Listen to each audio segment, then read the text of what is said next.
तो चलिए हम लोग शुरू करते हैं बिहार द्रोह का प्रैक्टिस सेट। ठीक है, ये हमारा सेट नंबर पहला है। हम लोग रोजाना जो है डेली प्रैक्टिस सेट करने वाले हैं बिहार द्रोह का, और साथ में बिहार पुलिस का भी प्रैक्टिस सेट शुरू हो गया है, और बिहार सीजीएल, बिहार एसएससी 10+2 और बीएसओ का भी प्रैक्टिस सेट हमने शुरू कर रखा है। तो अगर आपको उस बहाली से भी अगर आपने फॉर्म भरा होगा तो आप जरूर उसको भी प्रैक्टिस सेट देख सकते हैं। ठीक है, तो इस वीडियो में हम लोग क्या देखने वाले हैं, बिहार दरोगा का प्रैक्टिस सेट करने वाले हैं, जो हमारा है फुल डिटेल सोल्यूशन होगा हमारा। ठीक है, और ये प्रैक्टिस सेट जो होगा रैंडमली होगा, जैसे एडिटेरिया, प्लेटफॉर्म और यूथ और स्पार्क का हम लोग करने वाले हैं। ठीक है, और साथ में आपको प्रीवियस ईयर क्वेश्चन भी प्रोवाइड करा दीजिएगा पूरा डिटेल सोल्यूशन के साथ। तो चलिए हम लोग शुरू करते हैं सेट को। सेट नंबर हमारा है पहला। पहला क्वेश्चन है कि सौनक तथा पैपल जो शाखाएं हैं किस वेद से संबंधित है। देखिए, दो शाखाएं हैं, एक सौनक और एक पैपलाद। ये दोनों शाखाएं जो है किस वेद से, हम सभी जानते हैं कि वेद जो है चार होते हैं। कौन कौन है? ऋग्वेद है, ठीक है, सामवेद है, यजुर्वेद है और अथर्ववेद है। तो जो सौनक और पैपलाद है ये जो संबंधित है वो किससे संबंधित है? तो ये जो है अथर्ववेद से संबंधित है। तो ये ध्यान रखना है, किससे संबंधित है? तो अथर्ववेद से संबंधित है। चलिए नेक्स्ट हम लोग देख लेते हैं। हम सभी जानते हैं कि अथर्ववेद की जो है रचना किसने की थी? तो ये भी ध्यान रखना है कि अथर्वा ऋषि ने की थी। किसने की थी? अथर्वा ऋषि ने की थी। और इस वेद में जो है कितने मंत्र हैं? तो ये भी याद रखना है कि 731 मंत्र है। कितने मंत्र है? तो 731 मंत्र है। और पदों की संख्या पूछे तो 6000 पद इसमें है। ठीक है, पदों की संख्या कितनी है? तो 6000 पद इसमें है। चलिए नेक्स्ट हमारा क्वेश्चन है, और अथर्वा ऋषि ने इस वेद की रचना की थी। नेक्स्ट है क्वेश्चन की संस्कृत साहित्य में ऐतिहासिक घटनाओं को क्रमबद्ध लिखने का सर्वप्रथम प्रयास जो है किसने किया था? तो देखिए, संस्कृत साहित्य में ऐतिहासिक घटनाओं को क्रमबद्ध लिखने का सबसे पहले जो प्रयास किया था वो किसने किया था? तो कल्हण ने किया था। ठीक है, किसने किया था? कल्हण ने किया था। और राजतरंगिणी, ये भी पूछेगा कि राजतरंगिणी पुस्तक किसने लिखी है? तो राजतरंगिणी जो है कल्हण की ही है। ठीक है, राजतरंगिणी जो है किसकी पुस्तक है? तो राजतरंगिणी। तो राजतरंगिणी जो पुस्तक है वो कल्हण की ही है। और राजतरंगिणी में जो है किसका विवरण मिलता है? तो जम्मू कश्मीर के जो इतिहास का विवरण मिलता है। और ये जो है पूर्ण रूप से संस्कृत भाषा में लिखा गया है। तो संस्कृत साहित्य कहने का मतलब है कि कल्हण की जो है राजतरंगिणी वो संस्कृत साहित्य मानी जाती है। चलिए अगला क्वेश्चन हम लोग देख लेते हैं। ठीक है, अब देखिए कुछ जैसे पाणिनि इसमें आपको दिख रहा होगा। तो हम सभी जानते हैं कि अष्टाध्यायी किसने लिखा है? तो अष्टाध्यायी जो है पाणिनि ने ही लिखा है। ठीक है, अष्टाध्यायी पुस्तक की लेखक किसने लिखा है?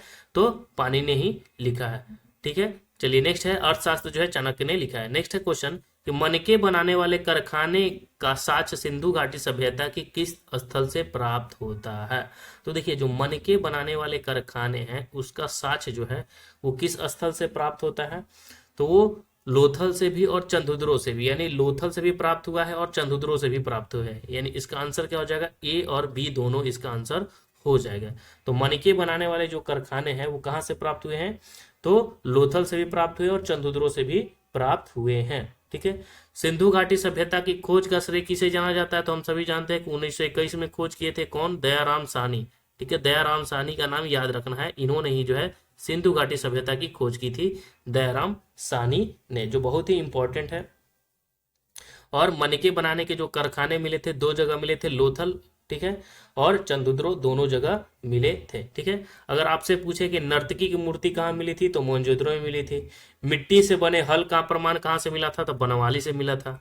ठीक है, चलिए अगला क्वेश्चन हम लोग देख लेते हैं कि बौद्ध मठ के परंपरा के अनुसार स्तूपों को कितने श्रेणियों में विभाजित किया है? तो देखिए, बौद्ध मठ के परंपरा के अनुसार जो स्तूप को जो है कितने भागों में बांटा गया है? तो स्तूप को जो है 5 भागों में बांटा गया था। ठीक है, स्तूप को कितने भागों में बांटा गया था? तो स्तूप को जो है 5 जो है श्रेणियों में बांटा गया था। ठीक है, कौन कौन सा? तो अवशेष स्तूप, फिर वस्तु स्तूप, फिर स्मारक स्तूप, फिर प्रतीकात्मक स्तूप, और एक होता है मन्नत स्तूप। तो ये पांचों स्तूप याद रखना है, अवशेष स्तूप, वस्तु स्तूप, स्मारक स्तूप, प्रतीकात्मक स्तूप और मन्नत स्तूप।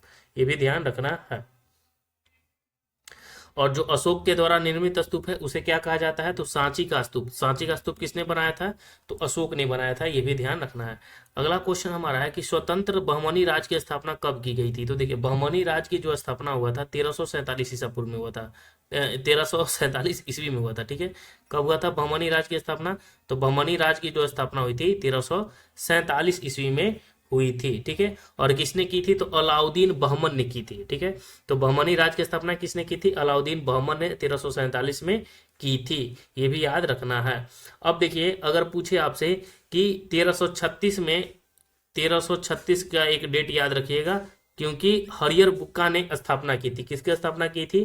तो विजयनगर साम्राज्य की स्थापना। सीधे विजयनगर साम्राज्य भी इंपॉर्टेंट है, पूछा जाता है कि विजयनगर साम्राज्य की स्थापना कब होती है? विजयनगर साम्राज्य की स्थापना, तो विजयनगर साम्राज्य की जो स्थापना होती है हरियर बुक्का करता है। हरियर बुक्का कब करता है? तो 1336 में करता है, ठीक है, याद रखना है।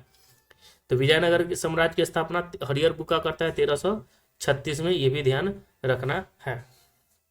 अगला क्वेश्चन है कि महाराणा प्रताप के हाथों का नाम निम्न में से क्या था? हाथ बोला है, सॉरी, हाथी, ठीक है। तो महाराणा प्रताप की जो हाथी था उनका नाम क्या था? तो महाराणा प्रताप का जो हाथी का नाम था उसका नाम क्या था? तो हाथी का नाम था राम प्रसाद। महाराणा प्रताप के हाथी का नाम क्या था? बहुत ही अच्छा क्वेश्चन है, ये ध्यान रखना है। महाराणा प्रताप के जो हाथी का नाम था वो क्या था? राम प्रसाद महाराणा प्रताप के हाथी का नाम था, ठीक है, ये ध्यान रखना है। और उनके घोड़े का नाम क्या था? तो इनका घोड़े का नाम था चेतक, घोड़े का नाम था चेतक, और हाथी का नाम था राम प्रसाद, याद रखना है, ठीक है। और हल्दी घाटी का युद्ध किन के बीच होता है? तो हल्दी घाटी का भी युद्ध जो होता है अकबर और महाराणा प्रताप के बीच होता है, ठीक है। महाराणा जो है प्रताप के बीच होता है, ये भी ध्यान रखना है। अकबर और महाराणा प्रताप के बीच हल्दी घाटी का युद्ध होता है, ये ध्यान रखना है, ठीक है। और जब हल्दी घाटी का युद्ध हुआ था तो महाराणा प्रताप की जो राजधानी थी कुंभलगढ़ थी उस समय, ये भी एग्जाम में पूछा जा सकता है और पूछा जाता है। अगला क्वेश्चन कि भैरोवाल की संधि किस वर्ष हुई थी? देखिए, भैरोवाल की जो संधि हुई थी 22 दिसंबर 1846 को हुई थी। कब हुई थी? 22 दिसंबर 1846 को जो हुआ था भैरोवाल की संधि हुई थी। तो याद रखना कि भैरोवाल की संधि कब हुई थी? तो 22 दिसंबर 1846 को हुई थी। किसके किसके बीच हुई थी? तो अंग्रेजों के बीच हुई थी और सिखों के बीच हुई थी, ठीक है। अंग्रेज और सिखों के बीच हुई थी, अंग्रेज के बीच हुआ था और जो है सिखों के बीच हुआ था, ठीक है, ये भी ध्यान रखना है। अंग्रेजों और सिखों के बीच भैरोवाल की संधि हुई थी 20 अगस्त 1846 को, ठीक है, याद रखना है। लाहौर की संधि आपसे पूछेगा तो 9 मार्च 1846 जो है ये दिया हुआ बी नंबर, ये हमारे इस दिन लाहौर की संधि हुई थी, ठीक है। पहला पूछेगा कि प्रथम आंग्ल सिख युद्ध कब हुआ था? तो 1845-46 में पहला जो है आंग्ल सिख हुआ था, ठीक है।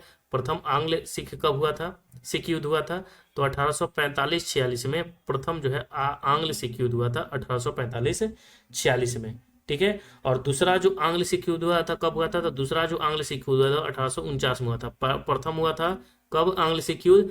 तो 1845-46 में, और दूसरा जो हुआ था वो कब हुआ था? 1849 में आंग्ल सिख युद्ध हुआ था, ये भी ध्यान रखना है। फिर अगर आपसे पूछे कि अमृतसर की संधि कब हुआ था? तो अमृतसर की संधि भी पूछ सकता है। तो 1809 में जो है अमृतसर की संधि हुई थी। किसके किसके बीच हुई थी? तो महाराजा रणजीत सिंह और मेटकॉप के बीच हुई थी, ठीक है। अमृतसर की संधि किसके बीच हुई थी? तो महाराजा रणजीत सिंह और मेटकॉप के बीच, चार्ल्स मेटकॉप के बीच हुआ था। नेक्स्ट है क्वेश्चन हमारा कि 1911 के दिल्ली दरबार की घोषणा में क्या शामिल था? तो देखिए 1911 के जो दिल्ली दरबार की घोषणा था उसमें क्या था कि जो बंगाल विभाजन था उसको रद्द कर दिया गया था। बंगाल विभाजन को क्या कर दिया गया था? तो रद्द कर दिया गया था। बंगाली भाषा क्षेत्र को मिलाकर प्रांत बनाना था, ये भी घोषणा किया गया था। और बिहार राज्य की स्थापना जिसमें उड़ीसा भी शामिल थी। उस समय जब बिहार राज्य की स्थापना किया गया था तो उसमें उड़ीसा भी शामिल थी। यानी इसका आंसर क्या हो जाएगा? तो इनमें से सभी इसका जो है आंसर हो जाएगा। चलिए नेक्स्ट हम लोग देख लेते हैं क्वेश्चन। और दिल्ली दरबार में ही जो है भारत की जो राजधानी थी कलकत्ता से कहाँ चली गई थी? तो दिल्ली चली गई थी, ठीक है, ये भी ध्यान रखना है। दिल्ली दरबार में ही, ठीक है, 1911 की जो दिल्ली दरबार थी उसी में भारत की राजधानी कलकत्ता से जो है दिल्ली स्थानांतरित किया गया था, ठीक है, ये ध्यान रखना है। और दिल्ली दरबार के आयोजन में जो है इंग्लैंड के जो सम्राट थे उस समय जॉर्ज पंचम थे तथा मेरी का स्वागत किया था, ठीक है। तो उस समय जो है इंग्लैंड के जो सम्राट कौन था? जॉर्ज पंचम था और मेरी का स्वागत किया गया था दिल्ली दरबार में। चलिए नेक्स्ट है क्वेश्चन हमारा कि सेवा समिति की स्थापना किसने किया था? अब देखिए सेवा समिति का स्थापना किसने किया था? तो हृदयानंद कुंजरू ने किया था। सेवा समिति की स्थापना किसने किया था? तो सेवा समिति की जो स्थापना किया था हृदयानंद कुंजरू जी ने सेवा समिति की स्थापना की थे, ठीक है। और कहाँ पे इन्होंने किया था? तो इलाहाबाद में इन्होंने किया था, ये भी ध्यान रखना है। इलाहाबाद में इन्होंने जो है किया था, ठीक है, सेवा समिति की स्थापना हृदयानंद कुंजरू जी ने, ठीक है। आत्मीय सभा की स्थापना कब हुई थी? तो राजा राम मोहन जो है 1815 में आत्मीय सभा की स्थापना हुआ था। ये भी एग्जाम में पूछा जाता है, ठीक है। तो आत्मीय सभा की स्थापना याद रखना है, राजा राम मोहन राय के द्वारा किया गया था, ठीक है। इंडियन लीग की स्थापना अगर आपसे पूछे तो शिशिर कुमार घोष के द्वारा जो है 1875 में किया गया था, ठीक है। ये जो है सभी क्या है, इंपॉर्टेंट है, इसलिए इसको भी याद रखना है, ठीक है। शारदा सदन की स्थापना कब किया गया था? तो 1889 में। शारदा सदन से रिलेटेड भी पूछता है कि शारदा सदन की स्थापना कब हुआ, किया गया था? तो 1889 में, ठीक है। तत्वबोधिनी सभा की स्थापना कब किया गया था? 1839 में। ये भी ध्यान रखना है, तत्वबोधिनी सभा की स्थापना किया गया था 1839 में। इसको नोट कर लीजिएगा, इस सब एग्जाम में जो है बार बार पूछा जाता है। और देवेंद्र नाथ ठाकुर के द्वारा किया गया था, ठीक है। और हिंदू धर्म सभा की स्थापना किया गया था राधा कांत देव के द्वारा 1830 में, ठीक है। तो ये भी जो है तिथि को याद रखना है। चलिए फिर से एक बार हम बता देते हैं आपको, सही से आप लोग क्या कर लीजिएगा, इसे नोट कर लिया। देखिए सेवा समिति की स्थापना अगर आपसे पूछे तो सेवा समिति की स्थापना किए थे हृदयानंद कुंजरू जी, ठीक है। अगर आपसे पूछे कि आत्मीय सभा की स्थापना कब हुई थी, तो याद रखना है कि 1815 में, 1815 में हुआ था आत्मीय सभा की स्थापना। कौन करते हैं? तो याद रखना है राजा राम मोहन राय, ठीक है। राजा राम हम लिख दे रहे हैं, आप समझिएगा, राजा राम मोहन राय करते हैं आत्मीय सभा की स्थापना, ठीक है। उसी प्रकार आप सवाल आपसे पूछ सकता है कि हिंदू धर्म सभा की स्थापना कब होता है? तो 1830 में जो होता है हिंदू धर्म सभा की स्थापना होती है। किसकी होती है? हिंदू धर्म सभा की स्थापना होती है 1830 में, ठीक है। और राधाकांत देव करते हैं। कौन करते हैं? राधाकांत देव, राधाकांत देव करते हैं हिंदू धर्म सभा की स्थापना, ठीक है। इसी प्रकार आपको याद रखना है कि तत्वबोधिनी सभा की स्थापना कब होती है? तो 1839 में होती है तत्वबोधिनी सभा की स्थापना, ठीक है। और तत्वबोधिनी सभा की स्थापना जो है 1839 में होता है। किसने, कौन करता है? तो देवेंद्र नाथ ठाकुर करते हैं, ठीक है। देवेंद्र नाथ ठाकुर करते हैं इसको, ठीक है। देवेंद्र नाथ ठाकुर करते हैं। फिर उसके बाद अगर हम बात करें तो इंडियन लीग की स्थापना आपसे पूछ सकता है 1875 में शिशिर कुमार घोष, ठीक है। फिर शारदा सदन याद रखना है 1889, ठीक है। शारदा सदन, शारदा सदन की स्थापना कौन करता है? तो शारदा सदन की स्थापना रामाबाई 1800 जो है 89 में होती है, रामाबाई, ठीक है। रामाबाई करते हैं शारदा सदन की स्थापना, ठीक है। तो ये सभी क्वेश्चन जो इंपॉर्टेंट था, तो इसको आप नोट करके याद रखना है। और सेवा समिति की स्थापना हृदयानंद कुंजरू करते हैं। चलिए नेक्स्ट है क्वेश्चन, निम्नलिखित में से कौन सा जोड़ी जो है सुमेलित नहीं है, ठीक है। यहाँ पे युद्ध दिया हुआ है, तो देखिए अगर आपसे पूछे कि चौसा का युद्ध कब हुआ था, तो याद रखना कि चौसा का युद्ध जो हुआ था 1544 में हुआ था, बिल्कुल सही है, ठीक है। चौसा का युद्ध हुआ था 1544 में। कोलाचेल का युद्ध कब हुआ था? तो कोलाचेल का जो युद्ध हुआ था वो 1741 में हुआ था, ये भी सही है। कोलाचेल का युद्ध हुआ था 1741 में। खुर्दा का युद्ध हुआ था 1795 में। खुर्दा का युद्ध कब हुआ था? 1795 में। रुहेला का युद्ध कब हुआ था? तो 1772 में हुआ था रुहेला का युद्ध, 1772 में हुआ था रुहेला का युद्ध, याद रखना है। रुहेला का युद्ध कब हुआ था? 1772 में, ठीक है।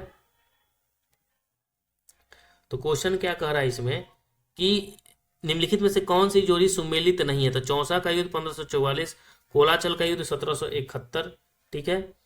अगर आपसे पूछे कि कोलाचल का युद्ध 1741 और खुर्दा का युद्ध जो है 1795 और रुहेला का युद्ध जो हुआ था वो 1772 में नहीं हुआ था, ठीक है।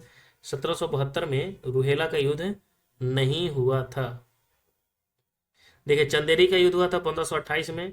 फिर उसके बाद कन्नौज का युद्ध 1540 में, पलासी का युद्ध 1757, बक्सर का युद्ध 1764, घाघरा का युद्ध 1529, ठीक है। चंदावर का युद्ध 1194, तालीकोट का युद्ध 1565 और खुर्दा का युद्ध हुआ था 1795, ठीक है। तो ये सभी जो है ना इंपॉर्टेंट है, याद रखना है। तो इसमें गलत है रुहेला का युद्ध। तो रुहेला का युद्ध जो हुआ था 1773-74 में हुआ था, ठीक है। 1773-74 में याद रखना है रुहेला का युद्ध हुआ था। चलिए इतना सारा हम लोगों ने देखा। अगला क्वेश्चन हमारा है कि जो ऑपरेशन जीरो आवर के तहत भारत छोड़ो आंदोलन के दौरान कस्तूरबा गांधी को कैद करके किस जेल में रखा गया था, ठीक है। तो देखिए ऑपरेशन जो जीरो आवर चला था, ठीक है, उसके दौरान क्या हुआ था कि किस जेल में रखा गया था कस्तूरबा गांधी को, ठीक है, ये ध्यान रखना है। तो बताना है कि ऑपरेशन जीरो आवर के तहत भारत छोड़ो आंदोलन के दौरान कस्तूरबा गांधी को जो है किस जेल में रखा गया था? अड़मोड़ा जेल में रखा गया था, आगा खा पैलेस में रखा गया था, या तिहाड़ जेल में रखा गया, या बांको ब्यूर जेल में रखा गया था? तो देखिए जब ऑपरेशन जीरो वार चला था तो उसके तहत जो है ना भारत छोड़ो आंदोलन हुआ था 1942 का, 1942 की बात हो रही है, 9 अगस्त 1942। ये पहले तो याद रखना है कि 9 अगस्त 1942 को क्या हुआ था, भारत छोड़ो आंदोलन हुआ था, ठीक है, 9 अगस्त 1942 को, ठीक है। तो उसमें जो है बहुत सारे नेताओं को जो है क्या किया गया था, नजरबंद करके रखा गया था, ठीक है। तो उन्हें कहाँ रखा गया था, तो आगा खा पैलेस में रखा गया था। कहाँ पे रखा गया था, तो आगा खा पैलेस में रखा गया था। तो ऑपरेशन जीरो आवर के तहत, भारत छोड़ो आंदोलन के तहत जो है इन्हें रखा गया था कहाँ पे, तो आगा खा पैलेस में रखा गया था गिरफ्तार करके, ठीक है। और अगर आपसे पूछेगा कि राजेंद्र प्रसाद को कहाँ रखा गया था, तो बांकीपुर जेल में जो है राजेंद्र प्रसाद को रखा गया था, ठीक है। उसी प्रकार मौलाना अबुल कलाम आजाद को कहाँ रखा गया था, तो बांकुरा जेल में रखा गया था, ठीक है। राजेंद्र प्रसाद को बांकीपुर जेल में, ठीक है। कस्तूरबा गांधी को जो है आगा खा पैलेस में। और आपसे पूछे कि मौलाना अबुल कलाम आजाद को कहाँ रखा गया था, तो बांकुरा जेल में रखा गया था। चलिए नेक्स्ट क्वेश्चन, कि कंद विद्रोह का संबंध भारत की किस रेज में है, किस राज्य से है। तो देखिए कंद विद्रोह जो है ना, वो कंद विद्रोह कब का है, तो कंद विद्रोह जो है 1837 का है। कंद विद्रोह कब की घटना है, तो कंद विद्रोह जो है 1837 की घटना है। और ये जो है उड़ीसा राज्य से बिलोंग है, किससे बिलोंग है, तो उड़ीसा राज्य से बिलोंग है कंद विद्रोह की घटना, ठीक है। इस विद्रोह के अगर नेता पूछे तो चक बिश्नोई है, ठीक है। कौन है, चक्र, ठीक है, बिशोई। चक बिशोई जो है इसकी जो है नेता रहता है, ठीक है। चक्र बिशोई, ठीक है। इस विद्रोह के नेता कौन है, तो चक्र बिशोई है। तो कंद विद्रोह कब हुआ, कहाँ हुआ था, तो उड़ीसा में हुआ था 1837 में। तो यहाँ बिहार, बंगाल और झारखंड पर नजर ही नहीं रखना है, ठीक है। कंद विद्रोह उड़ीसा 1837, चक्र बिशोई इसके नेता थे, ठीक है। अब देखिए उसी प्रकार कुछ विद्रोह के बारे में हम आपको बताते हैं, अगर आपको नोट करना होगा तो नोट कर लीजिए, क्योंकि लिखने में बहुत प्रॉब्लम होता है, ठीक है। तो देखिए इसी प्रकार आपसे पूछे कि नील विद्रोह के नेता कौन थे, तो तीरुथ सिंह थे, ठीक है। 1854-65 की घटना है। ताना भगत, जतरा भगत है। रामोसी विद्रोह चीतर सिंह है। कोल विद्रोह बुद्धू भगत है। मोपला विद्रोह अली मुसलियार है। पाइका विद्रोह बख्शी जगबंधु है, ठीक है। उसी प्रकार मुंडा विद्रोह बिरसा मुंडा है, 1899-1900 की बात हो रही है। नेक्स्ट है क्वेश्चन कि शांति निकेतन को किस वर्ष यूनेस्को विश्व धरोहर सूची में शामिल किया गया था, यानी यूनेस्को विश्व धरोहर सूची में शांति निकेतन को जो है कब शामिल किया गया था, तो 2023 में इसे शामिल किया गया था। कब शामिल किया गया था, तो 2023 में जो है शांति निकेतन को शामिल किया गया था। ये ध्यान रखना कब किया गया था, तो 2023 में, ठीक है। जैसे अगर लाल किला पूछे तो 2007 में किया गया था।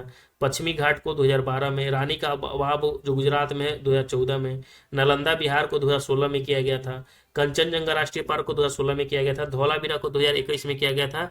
और जो है पश्चिम बंगाल में है ये कौन, विश्व शांति निकेतन, ठीक है। तो इसे 2023 में शामिल किया गया था विश्व धरोहर में। नेक्स्ट क्वेश्चन, भारतीय शिल्प परिषद का मुख्यालय कहाँ स्थित है। देखिए भारतीय जो शिल्प परिषद है उसका मुख्यालय कहाँ है, तो भारतीय शिल्प परिषद का जो मुख्यालय है वो है चेन्नई। कहाँ पे है, तो भारतीय शिल्प परिषद का मुख्यालय चेन्नई है, ठीक है। और इसकी स्थापना कब होती है, भारतीय जो है इसकी स्थापना कब होती है, तो भारतीय शिल्प परिषद की, तो याद रखना है कि 1964 में इसकी स्थापना होती है। कब होती है, 1964। बहुत लिखने में तकलीफ होता है यार। 1964 में जो है इसकी स्थापना होती है। और किसके द्वारा किया जाता है, तो कमला देवी चट्टोपाध्याय के द्वारा किया जाता है। कमला देवी चट्टोपाध्याय के द्वारा किया जाता है, ये भी ध्यान रखना है। कमला देवी चट्टोपाध्याय के द्वारा भारतीय शिल्प परिषद का स्थापना किया जाता है। और इसकी जो मुख्यालय है वो कहाँ पे है, तो चेन्नई में है। अगला क्वेश्चन है कि रिंग गार्ड एवं बैंक बोर्ड नामक शब्द किस खेल से है। तो देखिए रिंग गार्ड और बैंक बोर्ड जो शब्द है वो किससे संबंधित है, तो रिंग गार्ड और बैंक बोर्ड जो संबंधित है वो बास्केटबॉल से, किससे संबंधित है, तो जो है बास्केटबॉल से संबंधित है। तो रिंग गार्ड और बैंक बोर्ड जो संबंधित है वो किससे संबंधित है, तो बास्केटबॉल से संबंधित है, ठीक है। ये ध्यान रखना है। और इस खेल का आविष्कार किसे कहा जाता है, बास्केटबॉल के खेल का आविष्कार किन्हें कहा जाता है, तो जेम्स जो है ना, जेम्स ही, क्या नाम था इनका, जेम्स स्मिथ था, ठीक है। जेम्स स्मिथ, यानी बास्केटबॉल खेल के आविष्कारक है जेम्स स्मिथ, ठीक है। और इसकी शुरुआत कब होती है, तो 1891 में होती है, ठीक है। 1891 में। अगर यही पूछे कि भारत में बास्केटबॉल की शुरुआत कब होती है, तो भारत में सबसे पहले जो है 1930 में खेला गया था बास्केटबॉल। कब खेला गया था, 1930 में। बास्केटबॉल के आविष्कार जेम्स स्मिथ 1891 में करते हैं, ठीक है। और भारत में पहली बार 1930 में खेला गया था। और रिंग गार्ड और बैंक बोर्ड याद रखना है, रिंग गार्ड और बैंक बोर्ड का संबंध किससे है, रिंग गार्ड और बैंक बोर्ड का संबंध किससे है, तो बास्केटबॉल से है। अगला क्वेश्चन हम लोग देख लेते हैं कि समेकित निर्देशित प्रक्षेपास्त्र विकास कार्यक्रम की नींव किस प्रधानमंत्री के द्वारा रखा गया था, ठीक है। तो देखिए, समेकित निर्देशित पक्षपात्र विकास कार्यक्रम का जो नींव रखा गया था वो इंदिरा गांधी के द्वारा रखा गया था। किसके द्वारा रखा गया था? तो इंदिरा गांधी के द्वारा रखा गया था। ठीक है, जिसे इस कार्यक्रम का जो संचालक है डीआरडीओ के द्वारा किया गया था 1983 में। कब किया गया था? 1983 की बात है। चलिए नेक्स्ट है क्वेश्चन हमारा कि एंड्रोकाइनोलॉजी शाखा का जनक किसे माना जाता है? तो मतलब एंडोक्राइनोलॉजी, ठीक है, एंड्रो जो है क्राइनोलॉजी के जनक के रूप में किन्हें जाना जाता है? विलियम हार्वे, रॉबर्ट कोच या थॉमस एडिसन। तो इसका आंसर हो जाएगा थॉमस एडिसन। क्या हो जाएगा? Thomas Edison. तो एंडोक्राइनोलॉजी शाखा के जनक कौन है? तो जो है थॉमस एडिसन है, याद रखना है। ठीक है, अब देखिए उसी प्रकार आपसे कुछ पूछ देगा, जैसे प्रतिरक्षा विज्ञान के जनक कौन है? तो एडवर्ड जेनर। तुलनात्मक रचना के क्यूयर हैं, वर्गीकी के लिनियस हैं, और रुधिर वर्ग के हैं लैंड स्टीनर हैं। ठीक है, और परिसंचरण के कौन है? विलियम हार्वे है। ठीक है, याद रखना है। और रॉबर्ट कोच के बारे में तो पता ही है। नेक्स्ट है क्वेश्चन हमारा, भारतीय अर्थव्यवस्था में विद्युत, गैस तथा जल पूर्ति किस क्षेत्र के अंतर्गत आता है? देखिए, भारतीय इकोनॉमिक्स में, भारतीय अर्थव्यवस्था में बताना है कि विद्युत, ठीक है, बिजली, गैस और जल पूर्ति जो होता है वो किस क्षेत्र के अंतर्गत आता है? तो 3 क्षेत्र है, प्राथमिक, द्वितीयक और तृतीयक। इनमें से विद्युत, गैस और जल पूर्ति जो आता है वो किस क्षेत्र के अंतर्गत आता है? तो द्वितीयक क्षेत्र के अंतर्गत आता है। किसके क्षेत्र आता है? तो द्वितीयक क्षेत्र के अंतर्गत। ठीक है, 3 क्षेत्र हैं, प्राथमिक, द्वितीयक और तृतीयक। तीनों के बारे में हम बता देते हैं। जो प्राथमिक क्षेत्र है, प्राथमिक क्षेत्र के अंतर्गत आता है कृषि, ठीक है, खेती बाड़ी हो गया, पशुपालन हो गया, वन उद्योग हो गया, यानी जंगल का जो उद्योग हो गया वो, और मत्स्य पालन। ये सभी जो है यानी पालन से संबंधित, ठीक है, कृषि, पशुपालन, वन उद्योग, मत्स्य पालन, ये सभी प्राथमिक क्षेत्र में आता है। दूसरा में हमने देखा विद्युत, गैस और खाद्य प्रसंस्करण और जो भी उद्योग धंधा हो गया वो द्वितीय में आता है। और तृतीय क्षेत्र की अगर हम बात करें तो इसमें व्यापार आता है, जैसे होटल हो गया, रियल एस्टेट हो गया, सार्वजनिक प्रशासन हो गया, ये सभी जो है तृतीय क्षेत्र में आता है। नेक्स्ट है क्वेश्चन हमारा कि वैज्ञानिक आधार पर राष्ट्रीय आय की गणना वीके आर राव द्वारा किस वर्ष किया गया था? यानी वैज्ञानिक आधार पर वीके आर राव के द्वारा जो है गणना, सबसे पहले राष्ट्रीय आय की गणना जो है कब किया गया था? तो 1931 में किया गया था। कब किया गया था? 1931 में किया गया था।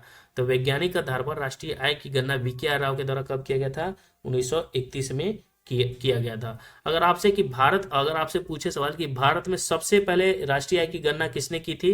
तो दादा भाई नौरोजी ने की थी। इन्हें मतलब ग्रैंड ओल्ड मैन कहा जाता है। ठीक है, तो दादा भाई नौरोजी ने सबसे पहले राष्ट्रीय आय की गणना की थी। और कब की थी? तो इंपॉर्टेंट है, याद रखना है कि 1867-68 में इन्होंने की थी राष्ट्रीय आय की गणना। लेकिन वैज्ञानिक आधार पर जो है राष्ट्रीय आय की गणना किसने की थी? तो वीके आर राव के द्वारा 1931 में किया गया था। लेकिन सबसे पहले 1867-68 में दादा भाई नौरोजी ने किया था। ठीक है, ये ध्यान रखना है। ठीक है, और जब दादा भाई नौरोजी जब राष्ट्रीय आय की गणना किए थे ना, तो उस समय प्रति व्यक्ति जो था वो कितना था? 20 रुपया था। ठीक है, कितना था? तो 20 रुपया था। जब 1931 में वीके आर राव जॉब करते हैं तो उस समय प्रति व्यक्ति आय कितना होता है? तो 49 रुपया होता है। ये भी ध्यान रखना है। ठीक है, तो दोनों प्रश्न बनते हैं। क्वेश्चन में पूछा जाता है कि जब दादा भाई नौरोजी जो है गणना करते हैं तो कितने करते हैं? तो दादा भाई नौरोजी गणना करते हैं 1867-68 में, तो 20 रुपया रहता है एक व्यक्ति, प्रति व्यक्ति आय। और जब 1931, समझिए कितने सालों के बाद कितना होता है? तो 49 रुपया होता है। नेक्स्ट हमारा है कि भारत में विदेशी प्रत्यक्ष निवेश की सीमा किन क्षेत्रों में सबसे अधिक 100% नहीं है? तो भारत में विदेशी प्रत्यक्ष निवेश की सीमा किन क्षेत्रों में जो है 100% नहीं है? तो कृषि में भी है, संचार में भी है, खनन में भी है, पेंशन में नहीं है। किसमें नहीं है? तो पेंशन में नहीं है। कृषि में 100% है, खनन में भी है, संचार में भी है, सैटेलाइट में भी 100% है। बीमा में अगर बात करें तो बीमा में जो है 64% है। ठीक है, बीमा में कितना है? तो बीमा में जो है 64% है, 64% है। ठीक है, ये ध्यान रखना है। पेंशन में कितना है? तो पेंशन में जो है 100% नहीं है। यहाँ पे जब पेंशन लिखा हुआ है तब नहीं लिखेंगे भाई, बहुत हार्ड है लिखने। पेंशन में जो है 49% है। पेंशन में कितना है? तो 49% है। बीमा में 64% है। बाकी कृषि, संचार और खनन में 100% है। अगला क्वेश्चन हमारा है कि विशेष आर्थिक क्षेत्र के उद्देश्यों में क्या शामिल नहीं है? तो विशेष आर्थिक क्षेत्र के उद्देश्य में जो है क्या शामिल नहीं है? ठीक है, तो चलिए हम देख लेते हैं। ऑप्शन क्या है हमारा? पहला है कि अतिरिक्त आर्थिक गतिविधियां पैदा करना, ढांचागत सुविधा जो है प्रकाशित करना, या विदेशी स्रोतों से निवेश करना। तो विशेष आर्थिक क्षेत्र में जो है 500 करोड़ से अधिक आय वाली कंपनियों को शामिल करना ये नहीं है। ठीक है, याद रखना है। चलिए अगला क्वेश्चन हम लोगों का है कि किसी समिति ने निर्धनता की पहचान हेतु कॉस्ट ऑफ लिविंग को आधार के रूप में स्वीकार किया था, कब? तो देखिए, कॉस्ट ऑफ लिविंग को आधार के रूप में जो है स्वीकार कब किया था, किस समिति के निर्धनता की पहचान हेतु? तो याद रखना है कि सुरेश तेंदुलकर समिति। ठीक है, सुरेश जो है तेंदुलकर समिति, ये ध्यान रखना है। ठीक है, सुरेश तेंदुलकर समिति। तो किस समिति ने जो है निर्धनता के पहचान हेतु कॉस्ट ऑफ लिविंग के आधार के रूप में जो है स्वीकार किया था? सुरेश तेंदुलकर समिति ने किया था। ठीक है, अगर आपसे पूछे कि सुरेश तेंदुलकर समिति का गठन कब होता है, तो 2005 में होता है। ठीक है, सुरेश तेंदुलकर समिति का गठन कब होता है? 2005 में किया गया था। और इस समिति ने जो है अपना रिपोर्ट जो प्रस्तुत करता है वो कब करता है? तो 2009 में जो है रिपोर्ट देता है। ठीक है, ये ध्यान रखना है। और ये गरीबी रेखा के निर्धारण के लिए जो है नए फॉर्मूला जो है अपना आधार बनाता है सुरेश तेंदुलकर समिति। ठीक है, इसी नए फॉर्मूले में जो है कॉस्ट ऑफ लिविंग को निर्धनता की पहचान के लिए जो है स्वीकार किया गया था। ठीक है, चलिए नेक्स्ट हमारा है कि कहाँ क्वेश्चन है? 76वां। ठीक है, अब देखिए नेक्स्ट हमारा क्वेश्चन है कि 76वें गणतंत्र दिवस 2025 के मुख्य अतिथि के रूप में कौन शामिल हुए थे? अब देखिए, जो 76 जो गणतंत्र दिवस हुआ था 26 जनवरी 1950 को दिन, तो बताना है कि मुख्य अतिथि के रूप में कौन आए थे? तो मुख्य अतिथि के रूप में आए थे प्रबोवो सुबियांतो। कौन आए थे? प्रबोवो सुबियांतो आए थे मुख्य अतिथि के रूप में। कौन आए थे? प्रबोवो सुबियांतो, याद रखना है। ठीक है, तो इसका आंसर क्या हो जाएगा? प्रबोवो जो है सुबियांतो आए थे मुख्य अतिथि के रूप में।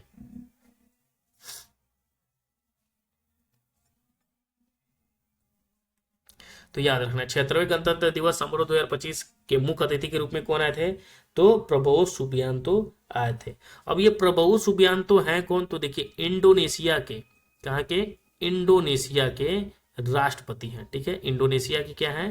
तो ये जो है प्रेसिडेंट है, याद रखना है, राष्ट्रपति है, प्रेसिडेंट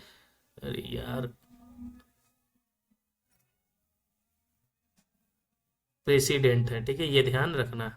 चलिए राष्ट्रपति लिख लीजिएगा, राष्ट्रपति हैं, राष्ट्रपति हैं।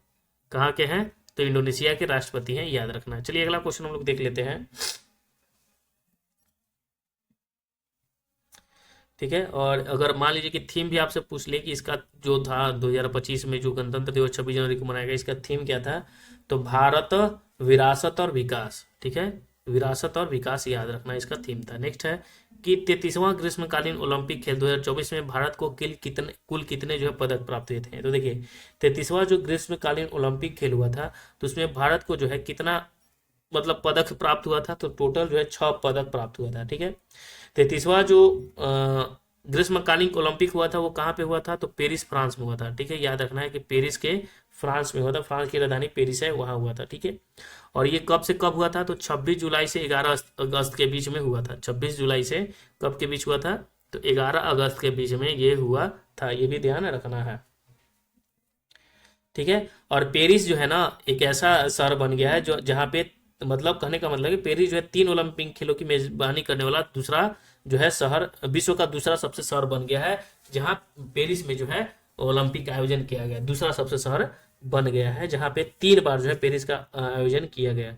2024 का पेरिस ओलंपिक का अगर आप पूछे कि आदर्श वाक्य इसका क्या है, तो गेम्स वाइड ओपन। ठीक है, इसका जो है आदर्श वाक्य था इस बार का। ठीक है, गेम्स वाइड ओपन। ठीक है, गेम्स वाइड ओपन इसका क्या था? थीम मतलब आदर्श वाक्य था। पेरिस ओलंपिक में 32 खेल सहित 329 स्पर्धाएं का आयोजन किया गया था। ठीक है, इसमें 32 खेल था शामिल किया गया, और 32 खेल में कितनी स्पर्धाएं थी? तो 329 जो स्पर्धा था, ये भी ध्यान रखना है। और भारत के पास 6 पदक आए। ठीक है, ठीक है, 1 रजत आया और 5 कांस्य है, 1 भी गोल्ड नहीं आया था। 1 रजत, 1 सिल्वर आया और 5 जो है ब्रॉन्ज आया था। ठीक है, जिसमें याद रखना है कि 1 जो था सिल्वर आया था और प्लस 5 क्या था?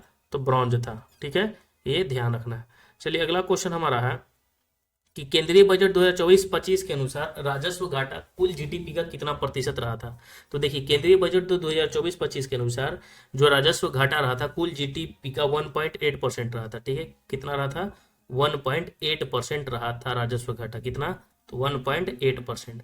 अगला क्वेश्चन है कि केंद्रीय बजट 2024-25 में मनरेगा हेतु कितना बजट आवंटित किया गया था। तो देखिए 2024-25 के जो मनरेगा हेतु बजट जो तैयार किया गया था वो कितना तैयार किया गया था, तो 86,000 करोड़ तैयार किया गया था। ठीक है, क्योंकि कितना गया था, तो 86,000 करोड़ तैयार किया गया था।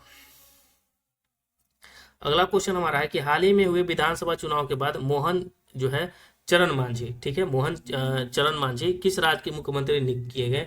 तो मोहन चरण मांझी जो है उड़ीसा के नियुक्त किए गए, उड़ीसा के जो है मुख्यमंत्री नियुक्त किए गए हैं। ठीक है, ये ध्यान रखना है। और भारतीय जनता पार्टी की विधानसभा की कुल 147 सीट में से ये जो है उड़ीसा में ना टोटल विधानसभा की सीट यहाँ पे कितना है, तो 147 है। ठीक है, टोटल विधानसभा की सीटों की संख्या यहाँ पे कितना है, 147 है। और 147 में से जो है इसने जो है 78 सीट जो है प्राप्त किए हैं। कितने, 78 सीट जो है प्राप्त किए हैं। ठीक है, ये भी ध्यान रखना है। और इससे पहले अगर हम पूछे कि कौन मुख्यमंत्री थे, तो नवीन पटनायक, आपको पता ही होगा। चलिए, और उड़ीसा में विधानसभा सीटों की संख्या याद रखना 147 है। ठीक है, क्योंकि चुनाव हुआ है। अगला क्वेश्चन हम लोग देख लेते हैं कि 24वें एससीओ शिखर सम्मेलन का आयोजन कहाँ किया गया था। तो देखिए 24वां जो एससीओ शिखर सम्मेलन था उसका आयोजन जो किया गया था वो कहाँ पे किया गया था, कजाकिस्तान में किया गया था। कहाँ पे किया गया था, तो कजाकिस्तान में किया गया था। ठीक है, और एचसीओ का अगर पूछे कि नया सदस्य कौन बना है, तो नया जो सदस्य बना है एचसीओ का वो बना है बेलारूस। नया सदस्य बना है एचसीओ का, वो कौन बना है, तो बेलारूस जो है नया सदस्य बना है एचसीओ का, यानी संघाई सहयोग संगठन का नया सदस्य बना है। ये भी ध्यान रखना है। ठीक है, और एक और क्वेश्चन है कि चीन का जो एक किंगदाओ शहर है, ठीक है, जो 2024-25 के लिए जो एससीओ का पर्यटन और सांस्कृतिक राजधानी घोषित किया गया है किंगदाओ शहर को। ठीक है, और किंगदाओ शहर जो कहाँ का है, तो चीन का है। ठीक है, किंगदाओ शहर, किंगदाओ शहर ये जो है कहाँ का है, तो चीन का है। ठीक है, इसको जो है पर्यटक राजधानी बनाया गया था एचसीओ का। चलिए अगला क्वेश्चन हम लोग देख लेते हैं कि निम्न में से रुद्रम क्या है। बताना है कि रुद्रम जो है ना वो क्या है। रुद्रम, रुद्रम टैंक है, पनडुब्बी है, क्या है, तो रुद्रम जो है मिसाइल है। रुद्रम क्या है, मिसाइल। अगर आपको पता नहीं हो तो आप गलती ही कीजिएगा। तो रुद्रम क्या है, तो रुद्रम जो है मिसाइल है, ये ध्यान रखना है। और डीओडी ने इसका विकास किया है। ठीक है, अगला क्वेश्चन हमारा है कि विश्व प्रेस स्वतंत्रता सूचकांक 2024 में भारत का स्थान क्या है। बता दीजिए भाई, प्रेस का हाल क्या है, भारत की जो है प्रेस मीडिया का हाल जो है इसमें क्या है। तो इसका जो स्थान है ना 159 है। ठीक है, ये हास्यास्पद है क्योंकि जो हमारी देश की मीडिया है, ठीक है, और 2023 में जो था वो इसका जो स्थान था 161 था। ये 2023 में था। ठीक है, 2023 में कितना था, 2023 में था 161। ठीक है, लेकिन कुछ सुधार हुआ है, 159 पे आ गया है। कब, 2024 में। ठीक है, चलिए अगला क्वेश्चन हम लोग देख लेते हैं कि 2024 में कुल कितने व्यक्तियों को भारत रत्न दिया गया है। तो ये भी ध्यान रखना है कि टोटल जो है 5 व्यक्तियों को जो है भारत रत्न दिया गया था। 2024 में कितने व्यक्तियों को, 5 व्यक्तियों को दिया गया था। कौन कौन थे, कर्पूरी ठाकुर थे, चौधरी चरण सिंह थे, ठीक है, जो संसद में चरण नहीं रखे थे। ठीक है, पीवी नरसिम्हा राव जी, लाल कृष्ण आडवाणी और एम एस स्वामीनाथन। तो कर्पूरी, लाल कृष्ण आडवाणी, चौधरी चरण सिंह, एम एस स्वामीनाथन और पीवी नरसिम्हा राव। ठीक है, इन सभी का नाम याद रखना है। नेक्स्ट है क्वेश्चन कि वर्ष 2025 में कितने व्यक्तियों को जो है पद्म पुरस्कार दिए जाने की घोषणा केंद्र सरकार के द्वारा की गई है। तो देखिए 139 व्यक्तियों को, कितना, तो वर्ष 2025 में कितने व्यक्तियों को पद्म पुरस्कार दिए जाने की घोषणा केंद्र सरकार के द्वारा किया गया है, तो 139 व्यक्तियों को जो है पद्म पुरस्कार दिए जाने की घोषणा की गई है। ठीक है, जिसमें से 7 जो है पद्म पुरस्कार है, 7 क्या है, पद्म विभूषण है, और 19 जो है पद्म है, और 113 जो है ना पद्म श्री है। ठीक है, तो 7 पद्म विभूषण, 19 पद्म भूषण और 113 जो है पद्म श्री पुरस्कार शामिल है। चलिए अगला क्वेश्चन हमारा है कि भारतीय सरकार द्वारा किस तिथि को जो है संविधान हत्या दिवस मनाने की घोषणा की गई है। तो देखिए संविधान जो हत्या दिवस मनाने की घोषणा की गई, संविधान हत्या दिवस, वो किस तिथि को मनाने की घोषणा की गई है, तो 25 जून को मनाने की घोषणा की गई है। ठीक है, और क्यों मनाने की घोषणा की गई है, तो देखिए 25 जून 1975 से 21 मार्च 1977 तक इंदिरा गांधी की सरकार ने भारत में राष्ट्रीय आपातकाल लगाया था। ठीक है, इसलिए जो है संविधान हत्या दिवस मनाने की घोषणा की गई है। ठीक है, ये भी ध्यान रखना है। 25 जून 1971 से डेट हम लिख देते हैं, 25 जून 1971 से लेकर, ठीक है, कब, 21 मार्च 1977 तक, 21 मार्च 1977 तक क्या लगा था, इंदिरा गांधी की सरकार ने जो है आपातकाल जो है लागू हुआ था, ठीक है, आपातकाल लगाया था, जिसके कारण जो है संविधान के प्रावधानों का कुछ दमन हुआ। इसके तहत जो है बीजेपी सरकार ने संविधान हत्या दिवस मनाने की घोषणा की थी। कब? तो 25 जून को। तो ये बहुत ही अच्छा क्वेश्चन है, आपसे पूछा ही जाएगा, ये ध्यान रखना है, ठीक है, क्योंकि जो है हाईलाइट रहा था, बहुत चर्चा में रहा था। तो 25 जून का जो ये तिथि है ना, ये ध्यान रखना है। संविधान हत्या दिवस कब मनाया जाता है? तो 25 जून घोषणा हुआ 2024 में। चलिए नेक्स्ट है क्वेश्चन हमारा कि होपिक्स सैन्य अभ्यास किन दो देशों के मध्य आयोजित किया गया था? तो देखिए होपिक्स, होप, ठीक है, तो होपिक्स जो है भारत और मिस्र, होपिक्स जो है भारत और मिस्र के साथ, इंडिया और मिस्र के साथ जो है ये होपिक्स मिस्र मनाया जाता है, ठीक है, ये ध्यान रखना है। इंडिया और किसके साथ? तो मिस्र के साथ जो है मनाया जाता है। तो इसका आंसर हो जाएगा सी नंबर। नेक्स्ट है क्वेश्चन हमारा कि 34वां जो व्यास सम्मान 2024 किसे प्रदान किया गया था? तो देखिए 34वां जो व्यास सम्मान था वो किसे दिया गया है? तो सूर्यबाला को दिया गया है, ठीक है, गगन गिल को, पुष्पा भारती को। तो याद रखना कि 34वां व्यास सम्मान जो है सूर्यबाला को दिया गया है, ठीक है। और इनकी कृति है कौन देश को वासी, ठीक है, रेणु की डायरी इनकी है, ठीक है, याद रखना है। अगर हम बात करें 2023 में मिला था इसको, पुष्पा भारती को व्यास सम्मान, ठीक है, 33वां व्यास सम्मान मिला था पुष्पा भारती को, यादें यादें और यादें के लिए, ठीक है। और 2022 में मिला था ज्ञान चतुर्वेदी को, ये भी ध्यान रखना है, पागल खाना के लिए। तो 2024 में 34वां व्यास सम्मान किसे मिला था? तो सूर्यबाला को मिला था, ठीक है, याद रखना है, सूर्यबाला। 2023 में पुष्पा भारती को मिला था। अगला क्वेश्चन है कि be part of the plan, be part of the plan theme के साथ कौन सा दिवस हाल ही में मनाया जाता है? तो देखिए be part of the plan, हम सभी जानते हैं कि 22 मई को जो है विश्व जैव विविधता दिवस मनाया जाता है, ठीक है। विश्व जैव विविधता दिवस कब मनाया जाता है? तो 22 मई को मनाया जाता है, ठीक है। और इसी का थीम था be part of the plan, ठीक है। विश्व पृथ्वी दिवस का जो अब इस बार का थीम रहा, क्या रहा है? तो प्लानेट वर्सेस प्लास्टिक रहा 2024 में। विश्व स्वास्थ्य दिवस 7 अप्रैल, तो माई हेल्थ माई राइट, याद रखना। अंतर्राष्ट्रीय योग दिवस का थीम था yoga for self and society, इसका थीम भी याद रखना है। तो पृथ्वी दिवस का थीम था प्लानेट वर्सेस प्लास्टिक, ठीक है, 22 अप्रैल को। विश्व स्वास्थ्य दिवस माई हेल्थ माई राइट, और अंतर्राष्ट्रीय योग दिवस yoga for self and society इसका थीम था। चलिए हम लोग देख लेते हैं अगला क्वेश्चन कि हाल ही में किस राज्य में अंबाजी व्हाइट मार्बल को जीआई टैग मिला है? अंबाजी जो है व्हाइट मार्बल टैग को जो है जीआई टैग दिया गया है, तो किस राज्य का है?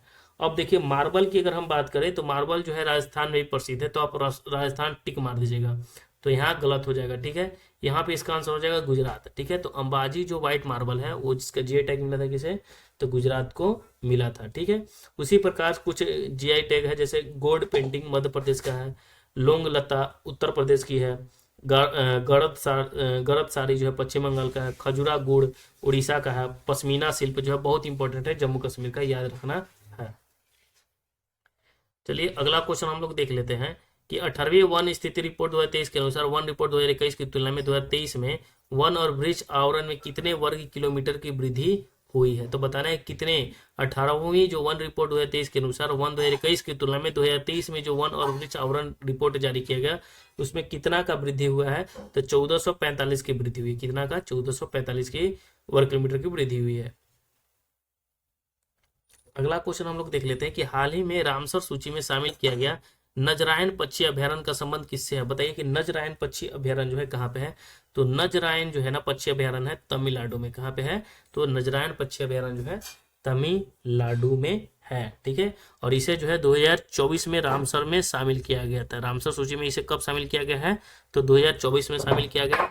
तो नजरायन पक्षी अभ्यारण्य गोवा में है? नहीं। बिहार में है? बिल्कुल नहीं। उड़ीसा में है? बिल्कुल नहीं। ये कहाँ पे है? तो याद रखना है कि तमिलनाडु में है, ठीक है। और कुल जो है अगर हम सितंबर तक बात करें तो कुल जो है रामसर में जो है 85 हो गए। और बिहार के 3 स्थल है, बिहार के अगर हम बात करें तो 3 स्थल जो है रामसर में शामिल है। चलिए अगला क्वेश्चन हम लोग देख लेते हैं कि भारत सरकार ने कब तक चंद्रयान 4 को जो है प्रक्षेपित करने का लक्ष्य रखा था? तो देखिए 2026 तक जो है लक्ष्य रखा है। कब तक रखा है? 2028 तक रखा है, ठीक है। कब तक रखा है? 2026 का भी घोषणा है, लेकिन अब जो है 2028 चला गया है, ठीक है। तो ये जो है 2028 तक रखा गया है चंद्रयान 4, ठीक है। तो भारत ने 2028 तक चंद्रयान 4 को लॉन्च करने का लक्ष्य रखा गया है, ठीक है। ये भी ध्यान रखना है, 24/4/28 याद रखना है, यानी चंद्रयान 4 2028।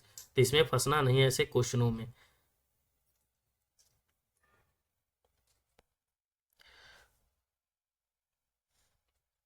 क्वेश्चन है कि 96 जो ऑस्कर अवार्ड मिला 2024 में किस फिल्म को दिया गया है, ठीक है। तो देखिए सर्वश्रेष्ठ फिल्म को दिया गया है, वो सर्वश्रेष्ठ फिल्म कौन सी है? ओपेनहाइमर।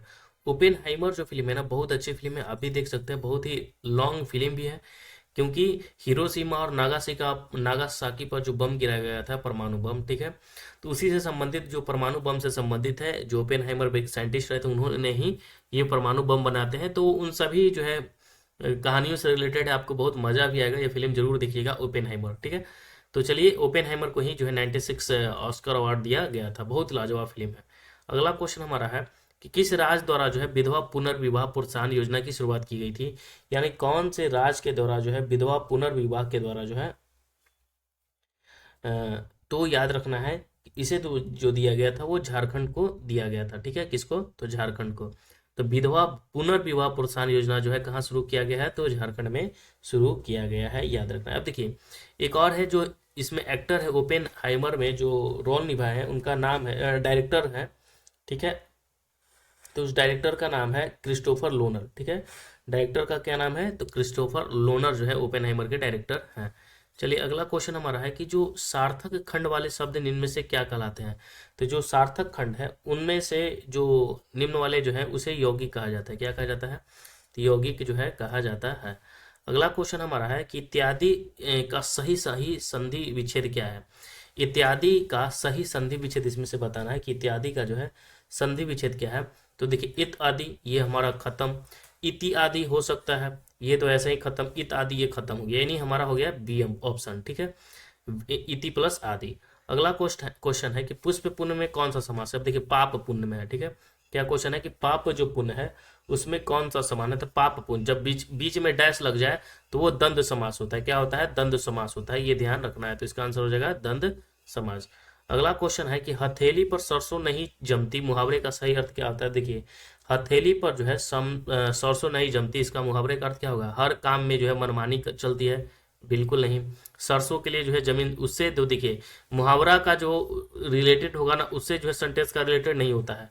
काम के लिए समय चाहिए या सफलता समय पर आती है, तो इसका आंसर क्या हो जाएगा? हथेली पर सरसों नहीं जमती, यानी काम के लिए समय चाहिए। यानी हथेली पर सरसों उगेगा क्या?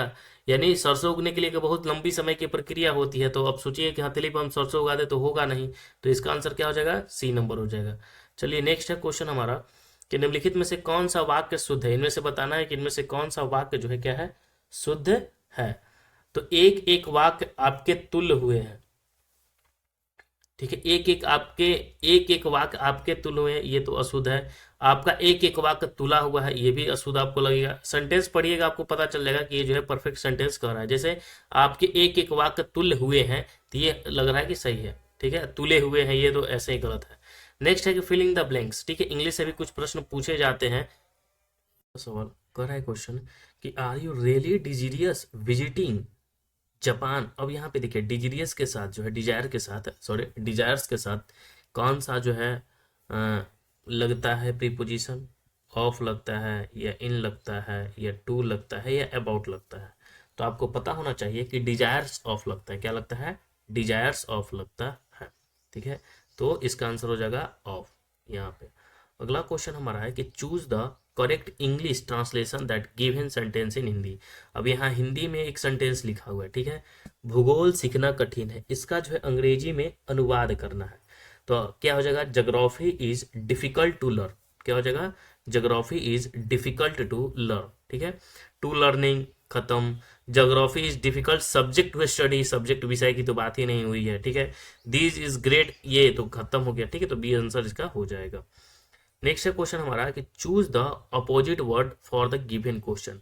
अब गॉर्जियस का जो है बताना है कि अपोजिट क्या वर्ड होता है। अब हम सब जानते हैं कि ये तो लड़की बहुत गॉर्जियस है। गॉर्जियस का मतलब क्या होता है? गॉर्जियस जो होता है ना, वो शानदार, भव्य के लिए इस्तेमाल किया जाता है, ठीक है। तो इसका उल्टा जो होगा वो क्या होगा? साधारण हो जाएगा, ठीक है, यानी तो इसका आंसर हो जाएगा प्लेट। इसका आंसर हो जाएगा प्लेट, ठीक है, प्लेन मतलब क्या होता है? साधारण होता है, प्लेन हो जाएगा।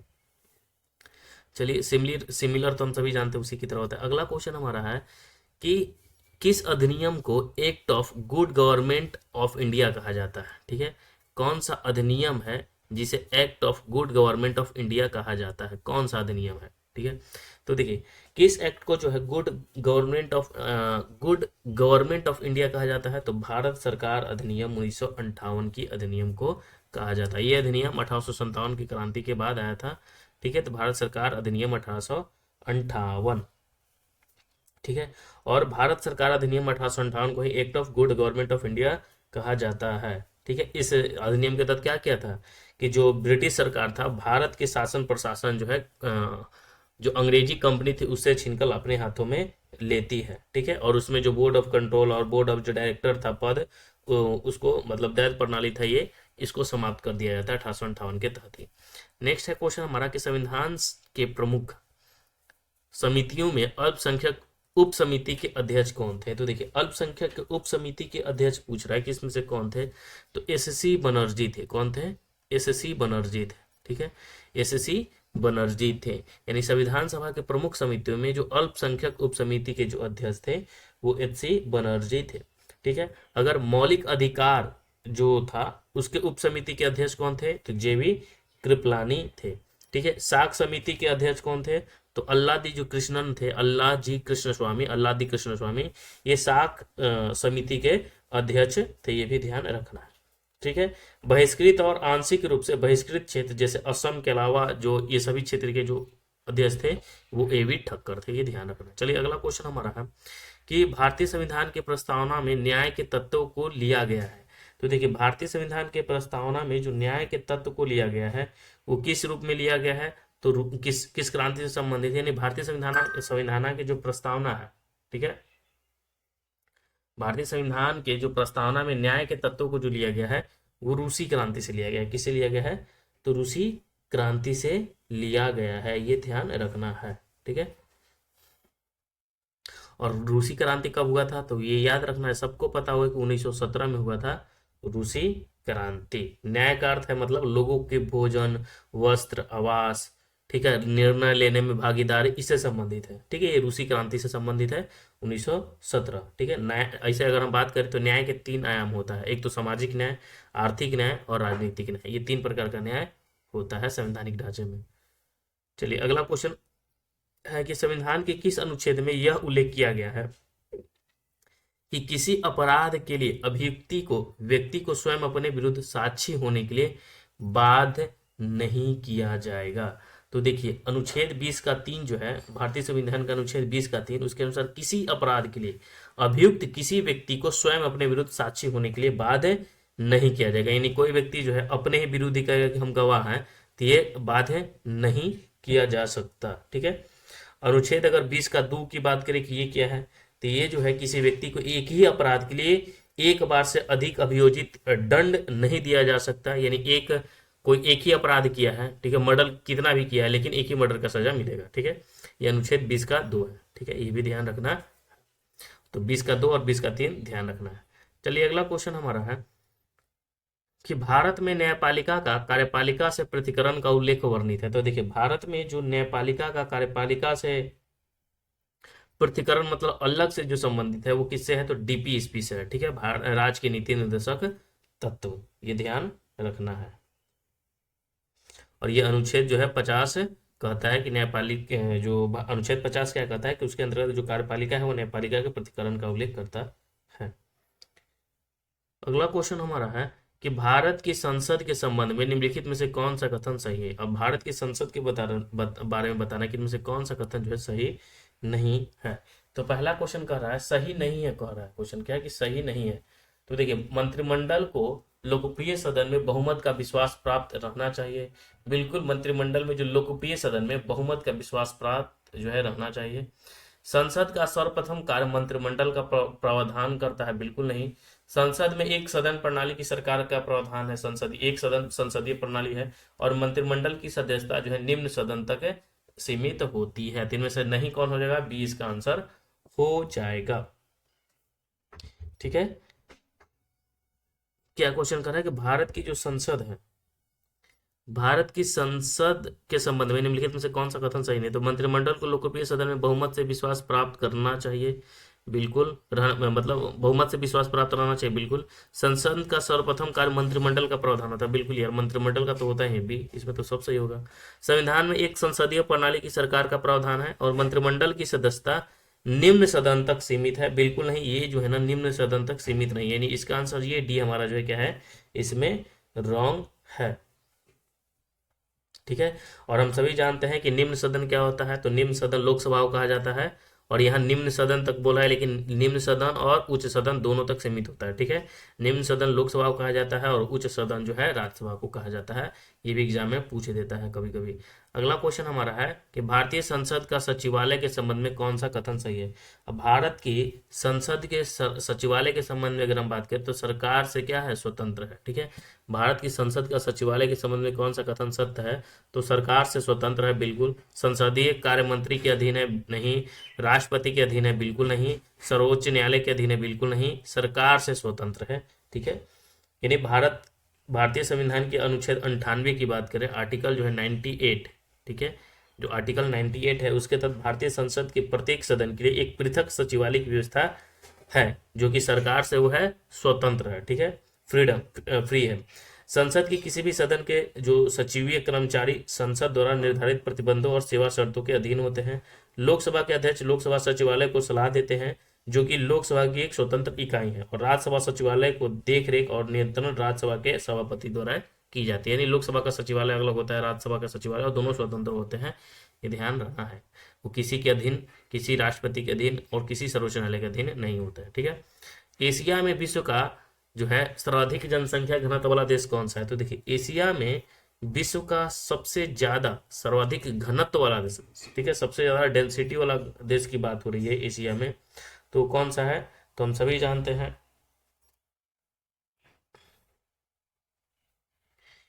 कि कौन सा है, तो वो है पाकिस्तान। एशिया में विश्व का सबसे ज्यादा जनसंख्या घनत्व जो है वो किसका है, तो पाकिस्तान का है।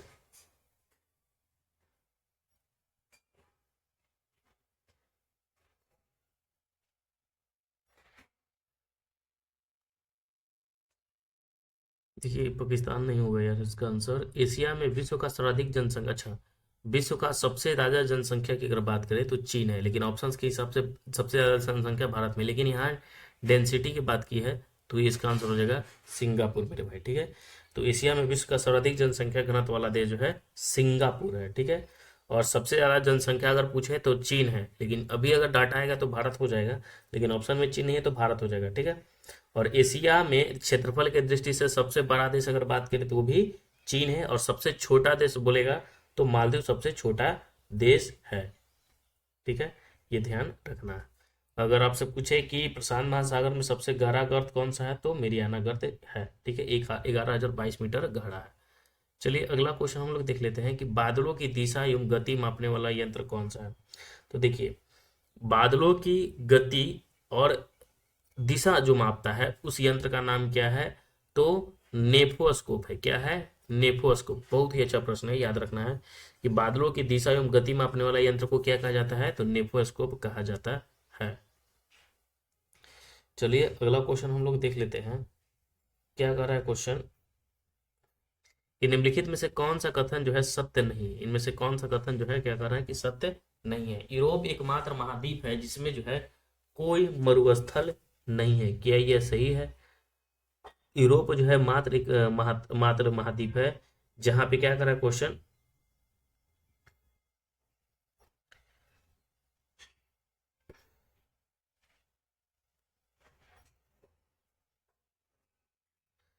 यूरोप कह रहा है को कौन सा कथन सत्य नहीं है। ठीक है। सत्य मतलब इसमें से तीन में से जो है एक सही है। विश्व का सबसे बड़ा उष्ण मरुस्थल कौन सा है, सहारा है। विश्व का सबसे बड़ा शुष्कतम मरुस्थल जो है आटाकामा मरुस्थल है। ठीक है। और यूरोप एकमात्र महाद्वीप है जिसमें कोई मरुस्थल नहीं है। तो इसका आंसर क्या हो जाएगा, इनमें से कौन सा कथन सही नहीं है, तो देखिए यूरोप एकमात्र महाद्वीप है जिसमें कोई मरुस्थल नहीं है। तो बिल्कुल सही, यूरोप में एक भी मरुस्थल नहीं है। अगर हम यूरोप की बात करें तो यूरोप एकमात्र महाद्वीप है ना जिसमें कोई मरुस्थल नहीं है।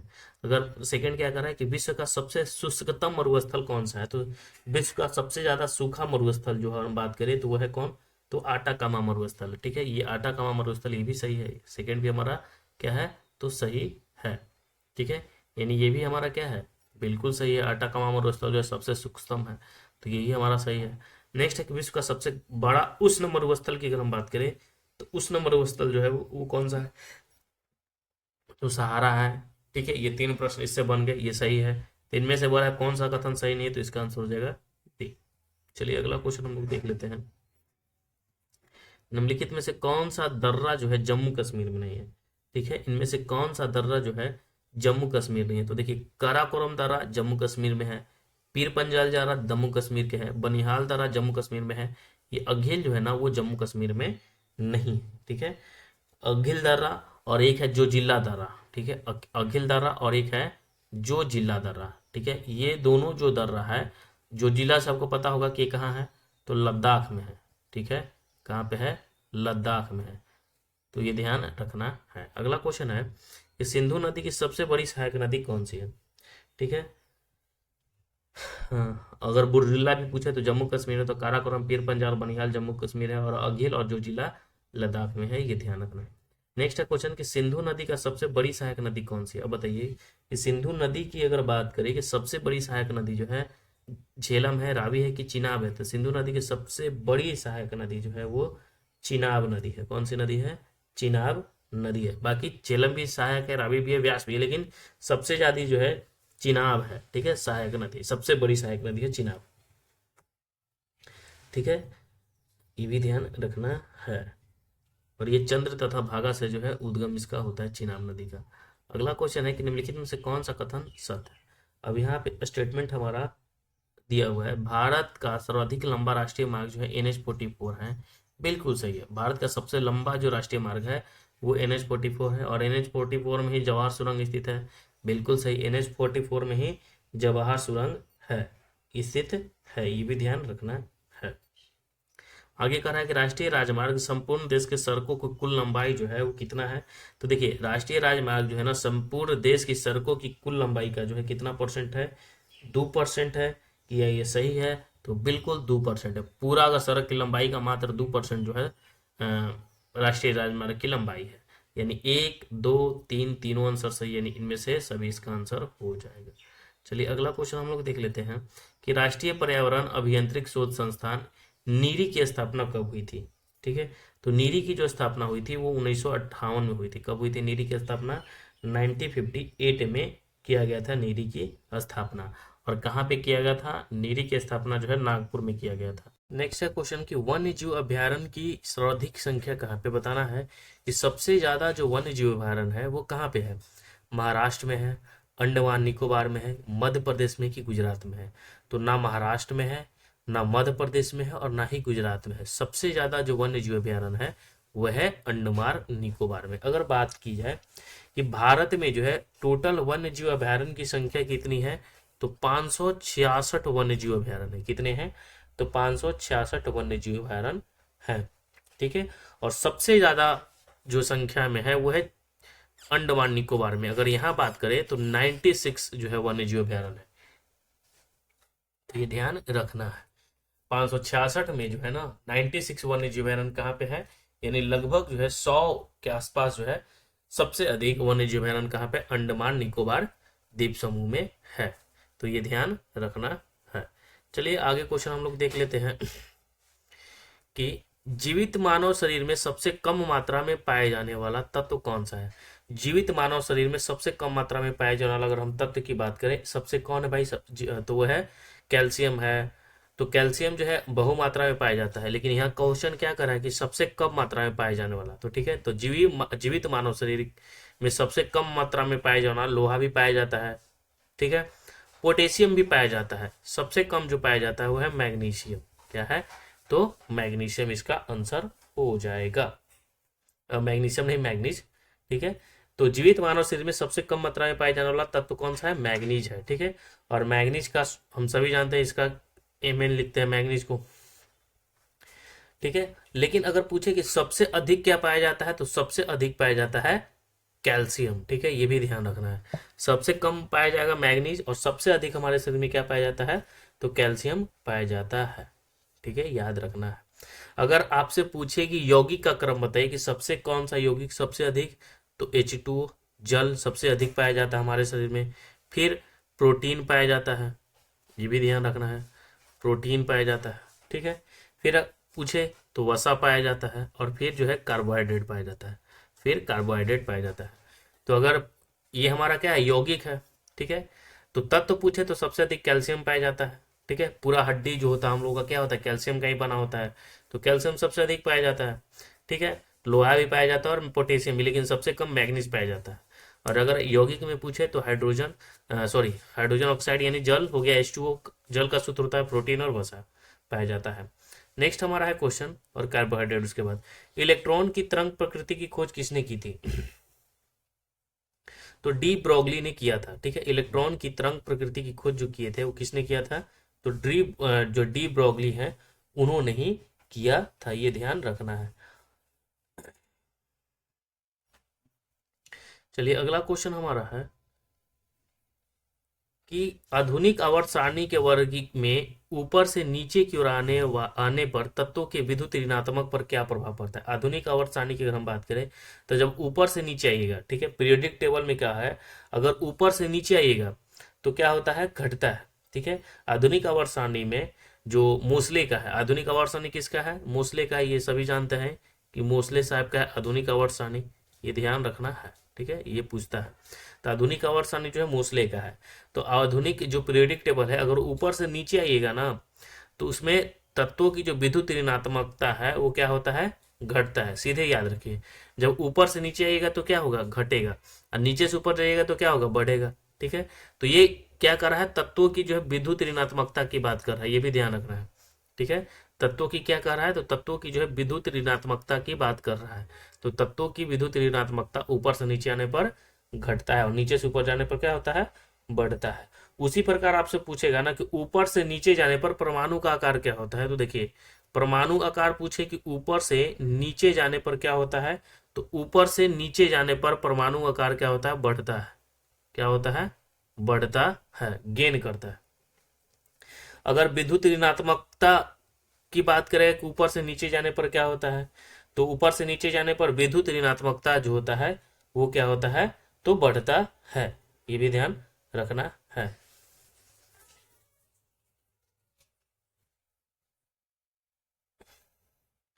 और अगर पूछे आयनन ऊर्जा क्या होता है, तो आयनन ऊर्जा होता है घटता है, और विद्युत ऋणात्मकता क्या होता है, तो घटता है, ठीक है। अब देखिए विद्युत धनात्मकता पूछेगा तो क्या होगा, बढ़ेगा, ठीक है, यानी आकार ऊपर से नीचे आने पर बढ़ेगा, ठीक है। विद्युत धनात्मकता, विद्युत जो है धनात्मकता की अगर हम बात करें, ठीक है, धनात्मकता, तो वो भी क्या होगा, तो धनात्मकता पर बढ़ेगा, ऋणात्मकता पर क्या होगा, घटेगा, ये ध्यान रखना है। और आयनन ऊर्जा भी क्या होता है, तो आयनन ऊर्जा भी घटता है। चलिए इस सबको हमने देख लिया, और इससे रिलेटेड क्वेश्चन में फंसना नहीं है। पीरियोडिक टेबल में अगर पूछेगा कि ऊपर से नीचे जाने पर विद्युत ऋणात्मकता क्या होगा, तो घटेगा, अगर नीचे से ऊपर जाने पर बढ़ेगा। अगर पूछेगा कि ऋणात्मकता की जगह धनात्मकता लिखेगा कि ऊपर से नीचे आने पर विद्युत धनात्मकता क्या होगा, तो बढ़ेगा, ठीक है। अगर वही पूछेगा कि विद्युत का आकार, परमाणु का आकार जो है ऊपर से नीचे आने पर क्या होगा, तो ऊपर से नीचे आने पर परमाणु का आकार भी क्या होता है, बढ़ता है, ठीक है। आयनन ऊर्जा क्या होता है, तो आयनन ऊर्जा घटता है और विद्युत ऋणात्मकता भी घटता है। चलिए अगला क्वेश्चन हम लोग देख लेते हैं कि निलंबन में परिक्षेपित कणों का आकार कितना होता है। देखिए निलंबन में परिक्षेपित कणों का आकार जो होता है कितना होता है, तो निलंबन में परिक्षेपित कणों का आकार 10 की पावर इनवर्स 3 से लेकर 10 की पावर इनवर्स 4 होता है, ठीक है। 10 की पावर 3 से कितना होता है, 10 की पावर 4 होता है, ये ध्यान रखना है। तो यहाँ लिख देना है 10 की पावर -3 से लेकर 10 की पावर -4 सेंटीमीटर के बीच में होता है, ठीक है, ये ध्यान रखना है। तो निलंबन में परिप्रेक्षित कणों का आकार कितना होता है, 10 की पावर -3 से 10 की पावर -4 के बीच होता है। अगला क्वेश्चन हमारा है कि लिमोनाइट निम्नलिखित में से किस धातु का अयस्क है। अब बताएं लिमोनाइट जो है किसका अयस्क है, लोहा का है, कि लिमोनाइट जो है ना वो किसका अयस्क है, तो लोहा का है। लिमोनाइट किसका अयस्क है, तो ये ध्यान रखना है, लिमोनाइट जो है वो लोहा का अयस्क है। जैसे हेमाटाइट पूछे, हेमाटाइट भी किसका है, तो लोहा का अयस्क है, ठीक है। हेमेटाइट का सूत्र भी पूछता है तो याद रखना है FeTO3, ठीक है। हेमेटाइट का सूत्र पूछेगा तो याद रखना 2O3 जो है हेमाटाइट का सूत्र है। उसी प्रकार आपसे पूछेगा कि मैग्नेटाइट, तो याद रखना है Fe3O4, Fe3O4 जो है मैग्नेटाइट हो गया, Fe3O4 जो है मैग्नेटाइट हो गया। CD राइट पूछे तो FeCO3 होगा, FeCO3 हो जाएगा, CD राइट हो जाएगा। आयरन पाइराइट पूछेगा तो FeS2 होता है, आयरन पाइराइट FeS2 होता है। और कैल्पोपाइराइट जो होता है CuFeS2 होता है, CuFeS2 होता है। ये सभी जो है वो किसका है, तो लोहा का ही अयस्क है, ठीक है। मैग्नेटाइट, सीडेराइट, आयरन पाइराइट, ठीक है, जितना राइट लगेगा, जितना ईट लगेगा लास्ट में, वो सभी किसका है, तो याद रखना है कि लोहा का है, ठीक है। सब ईट में लोहा है, ठीक है, सब ईट में क्या है, लोहा है, ध्यान रखना है, ठीक है। अगर पूछे कि लेड का क्या है, तो लेड का होता है गैलेना, लेड का एक गैस का गैलेना जिसे कहा जाता है, ठीक है। कोबाल्ट का अगर आपसे पूछे कि कोबाल्ट का गैस का नाम क्या है, तो अस्मेला टाइट, इसमें भी ईट लगा हुआ है, तो ये नहीं समझना है, कोबाल्ट का ही है, ठीक है, अस्मेल्टा टाइट, ठीक है। पोटेशियम का जो है, पोटेशियम का होता है, एक होता है नाइटर, जिसे नाइटर का सूत्र होता है KNO3, और एक होता है कार्नेलाइट, ठीक है, KCl MgCl2 और 6H2O, ठीक है, वो होता है पोटेशियम का है। नेक्स्ट है क्वेश्चन हमारा कि निम्नलिखित में से किस रोमन बिटेल भी कहा जाता है, यानी रोमन विट्रोल भी कहा जाता है, किसको जो है रोमन विट्रोल का विट्रियल कहा जाता है। नीला थोथा को, लाल थोथा को, उजला थोथा को, ये हरा कशिश को। तो देखिए हरा कशिश को जो है ना रोमन विट्रियोल कहा जाता है, क्या कहा जाता है, हरा कशिश को जो है यानी ग्रीन विट्रियोल कहा जाता है, ये ध्यान रखना है, ठीक है। रोमन विट्रोल या ग्रीन विट्रोल कहा जाता है, इसे फेरस सल्फेट भी कहा जाता है हरा कशिश को, और फेरस सल्फेट का सूत्र भी याद रखना है FeSO4, क्या होता है, FeSO4 इंटू 7H2O, ठीक है, FeSO4 इंटू 7H2O होता है, ये ध्यान रखना है, FeSO4 इंटू क्या होता है, 7H2O होता है, ठीक है। उसी प्रकार जो होता है उजला थोथा होता है, ठीक है, उजला थोथा को जिंक सल्फेट कहा जाता है, ZnSO4 इंटू 7H2O। नीला थोथा एक होता है, नीला थोथा को जो है कॉपर सल्फेट कहा जाता है, ठीक है, CuSO4 इंटू 5H2O। और उसी प्रकार एक होता है लाल थोथा, जिसे कोबाल्ट सल्फेट कहा जाता है, ठीक है। तो याद रखना है हरा कशिश को क्या कहा जाता है, फेरस सल्फेट कहा जाता है, फेरस सल्फेट, ठीक है। फिर उसी प्रकार आपसे पूछेगा कि उजला थोथा को, उजला जिंक होता है उजला, तो जिंक सल्फेट कहा जाता है। नीला थोथा को अगर पूछे तो ब्लू, ब्लू होता है कॉपर सल्फेट हो गया, ठीक है। लाल थोथा पूछे तो कोबाल्ट, ठीक है, कोबाल्ट सल्फेट हो गया, लाल थोथा हो गया। सभी थोथा को हमने देख लिया। चलिए नेक्स्ट है क्वेश्चन हमारा कि निम्नलिखित में से किसे जो है नोबेल का तेल भी कहा जाता है। अब बताइए नोबेल का तेल जो है किसे कहा जाता है, ट्राई नाइट्रोटॉल्विन को, ट्राई नाइट्रोफिनॉल को, या ट्राई नाइट्रोग्लिसरीन को, या ट्राई जो है मिथाइलिन को। अब देखिए यहाँ पे ए और सी में आप फंसिएगा, ठीक है। तो याद रखना है कि नोबेल का जो तेल कहा जाता है ट्राई नाइट्रोटॉल्विन को नहीं कहा जाता है, ट्राई नाइट्रोग्लिसरॉल ग्लिसरॉल को कहा जाता है, क्या कहा जाता है, तो इसका आंसर हो जाएगा सी। तो नोबेल का तेल ट्राई नाइट्रोग्लिसरीन, ठीक है, ट्राई नाइट्रोग्लिसरीन, जिसे हम शॉर्ट में TN और G कहते हैं, ट्राई नाइट्रोग्लिसरीन, इसे ही क्या कहा जाता है, नोबेल का तेल कहा जाता है, ठीक है। और ये जो है नोबेल का तेल ना डायनामाइट बनाने में काम आता है, और अल्फ्रेड नोबेल ने ही तो डायनामाइट का आविष्कार किया था, ये भी ध्यान रखना है। TNT जो होता है, जैसे हमने अभी इसे काटा पहला नंबर वाला, ये होता है TNT, ट्राई नाइट्रोटॉल्विन, ठीक है, इसका सूत्र भी याद रखना है C6H5CH3, ठीक है। और ये जो है H2SO4 HNO3 की क्रिया से बनाया जाता है TNT, ये भी ध्यान रखना। एक होता है TNP, ठीक है, क्या होता है TNP, यानी ट्राई नाइट्रोफिनॉल, जो बी ऑप्शन में अब दिख रहा होगा ये, ठीक है, ट्राई नाइट्रोफिनॉल, ठीक है, इसे पिक्रिक अम्ल भी कहा जाता है। तो चलिए इसके बारे में भी हम आपको बता देते हैं थोड़ा थोड़ा, ठीक है। अब यहाँ पे देखिए ट्राई नाइट्रो जो, इसको क्या कहा जाता है, हमने देखा TNG के बारे में हमने समझा, ट्राई नाइट्रोग्लिसरीन इसका क्या है, ठीक है, ये रंगहीन तैलीय द्रव होता है, ठीक है, और ये डायनामाइट को बनाने में इस्तेमाल किया जाता है, ठीक है। अगर हम बात करें ट्राई नाइट्रोफिनॉल यानी TNP, इसका TNP, तो TNP क्या है, तो इसे जो है पिक्रिक अम्ल कहा जाता है, पिक्रिक एसिड कहा जाता है, ठीक है, ये भी याद रखना, पिक्रिक एसिड कहा जाता है, पिक्रिक जो है एसिड इसे कहा जाता है, ये ध्यान रखना। चलो लिखेंगे नहीं यार, गंदा लिखते हैं तो हम लिख नहीं पाते हैं, picric acid, picric acid, picric अम्ल कहा जाता है टीएनपी को, पी फॉर पिक्रिक याद रखना है, ठीक है। फिर है टीएनटी, ट्राई नाइट्रोटॉल्यूइन, ठीक है। इसका सूत्र C6H5CH3 याद रखना है, और ये H2SO4HNO3 के जो है क्रिया से बनाया जाता है, ये भी ध्यान रखना है। चलिए हमने बता दिए इतने सारे क्वेश्चन को। अगला क्वेश्चन हम लोग देख लेते हैं। निम्नलिखित में से सबसे प्रबल जो है ऑक्सीडाइजिंग कौन सा है, सबसे ज्यादा जो है उपचायक कौन सा है इसमें से, ठीक है। क्लोरीन है कि ऑक्सीजन है कि नाइट्रोजन है, तो याद रखना है कि ये फ्लोरीन है। सबसे जो है प्रबल जो उपचायक है, ठीक है, ऑक्सीडाइजिंग जो है वो कौन सा है, तो फ्लोरीन है, ये ध्यान रखना है। सबसे प्रबल ऑक्सीकारक एजेंट फ्लोरीन है, ठीक है। ऑक्सीकारक एजेंट होता क्या है, तो जिस पदार्थ का अवकरण होता है, यानी जो पदार्थ इलेक्ट्रॉन का ग्रहण करता है, ठीक है। तो फ्लोरीन जो होता है ना, वो इलेक्ट्रॉन का क्या करता है, तो ग्रहण करता है। फ्लोरीन क्या करता है, तो इलेक्ट्रॉन का ग्रहण करता है, तो उसे प्रबल उपचायक कहा जाता है। यानी जो इलेक्ट्रॉन का ग्रहण करता है उसे क्या कहा जाता है, उपचायक कहा जाता है। तो इसमें जो है इलेक्ट्रॉन का ग्रहण जो कौन करता है, तो फ्लोरीन करता है, ये ध्यान रखना है, ठीक है। जैसे अगर हम बात करें तो नाइट्रोजन हो गया, ठीक है। तो नाइट्रोजन का क्या होता है, 7, आप देख लीजिएगा इसका इलेक्ट्रॉनिक विन्यास निकाल के। क्लोरीन कितना होता है, 17 होता है, इसका इलेक्ट्रॉनिक विन्यास निकाल के देखिए। ऑक्सीजन कितना होता है, 8 होता है, और फ्लोरीन कितना होता है, 9 होता है, ठीक है। तो जो सबसे ज्यादा जो है इलेक्ट्रॉन को ग्रहण करेगा, तो फ्लोरीन 8 तो हो गया अष्टक पुराने के लिए, तो बहुत क्या आवश्यकता पड़ेगी, तो इसमें जो है ना सबसे अधिक जो है वो कौन सा है, तो याद रखना है कि वो है फ्लोरीन। अगला क्वेश्चन हम लोग देख लेते हैं कि जीव द्रव सिद्धांत के प्रवर्तक निम्नलिखित में से किसे माना जाता है। जो जीव द्रव के सिद्धांत है उसके प्रवर्तक जो है किसे माना जाता है, तो हॉटविक को माना जाता है। किसे, हॉटविक को माना जाता है, ठीक है। जीव सिद्धांत किसने दिया था, तो ये जो जीव सिद्धांत है वो दिए थे डीएच मॉर्गन साहब, ठीक है, ये ध्यान रखना। कोशिका सिद्धांत किसने दिया था, स्लाइडेन और स्वान ने दिया था, ठीक है। और द्विनाम सिद्धांत किसने दिया था, कैरोलस लिनियस ने दिया था। तो डीएच मॉर्गन ने क्या दिया था, जीव सिद्धांत दिया था, ठीक है, जीव सिद्धांत दिया था, ठीक है। और जीव द्रव सिद्धांत किसने दिया था, तो हॉटविग ने दिया था जीव द्रव सिद्धांत।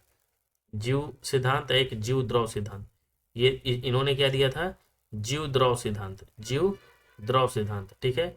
और डीएच मॉर्गन ने क्या दिया था, तो जीव सिद्धांत दिया था, ठीक है। कैरोलस लिनियस ने जो दिया था दिरनाम सिद्धांत दिया था, और कोशिका सिद्धांत दिया था स्लाइडेन एंड स्वान ने। ये ध्यान रखना यार क्वेश्चन, ठीक है। अगला क्वेश्चन है निम्नलिखित में से कौन सा कथन सत्य है। इसमें से कथन बताना है। प्रोकैरियोटिक कोशिका में केंद्रिका जो है क्या होता है, अनुपस्थित होता है, ठीक है। तो प्रोकैरियोटिक कोशिका जो होता है उसमें केंद्रिका जो है क्या रहता है, अनुपस्थित होता है, केंद्रिका नहीं होता है प्रोकैरियोटिक कोशिका में, ठीक है। प्रोकैरियोटिक में क्या होता है, केंद्रिका नहीं होता है। अब देखिए प्रोकैरियोटिक यूकैरियोटिक की अगर हम बात करें, तो देखिए प्रोकैरियोटिक की अगर हम बात करें तो प्रोकैरियोटिक में जो है केंद्रिका झिल्ली नहीं होता है, लेकिन यूकैरियोटिक में होता है। अब केंद्रिका ही नहीं है तो केंद्रिका झिल्ली कहाँ से होगा, तो प्रोकैरियोटिक में क्या है ना कि केंद्रिका ही नहीं होता है, क्या होता है, केंद्रिका ही नहीं होता है, केंद्रिका झिल्ली भी नहीं होता है, लेकिन यूकैरियोटिक में होता है, ठीक है। लिंग प्रजनन की बात करें तो प्रोकैरियोटिक में नहीं होता है, लेकिन यूकैरियोटिक में पाया जाता है लिंग प्रजनन, ये भी ध्यान रखना है। अगर माइटोकॉन्ड्रिया की बात करें तो माइटोकॉन्ड्रिया प्रोकैरियोटिक में नहीं होता, यूकैरियोटिक में होता है। लाइसोसोम प्रोकैरियोटिक में नहीं होता, यूकैरियोटिक में होता है, ठीक है। और राइबोसोम पूछता है तो राइबोसोम जो होता है 7s होता है, इसमें कितना होता है 7s, और वही यूकैरियोटिक में जो होता है वो कितना होता है 80s होता है, कितना होता है 80s होता है। तो प्रोकैरियोटिक में 70s होता है, यूकैरियोटिक में 80s होता है, ठीक है। केंद्रिका प्रोकैरियोटिक में नहीं होता है, ठीक है, और यूकैरियोटिक में होता है, ठीक है, ये भी ध्यान रखना है। तो चलिए हमने बहुत सारे कुछ जो प्रश्न बने उनको हमने देखा। अगला क्वेश्चन हमारा है कि निम्नलिखित में से किसे जो है कोशिका के अणुओं को यातायात प्रबंधन कहा जाता है। अब देखिए यातायात प्रबंधन जानते किसे कहा जाता है, गोल्जी काय को कहा जाता है। किसे कहा जाता है, गोल्जी काय को जो है यातायात प्रबंधन कहा जाता है। और इसकी खोज कमीनो गोल्जी जो इटली के थे उन्होंने ही किया था, ये भी ध्यान रखना है।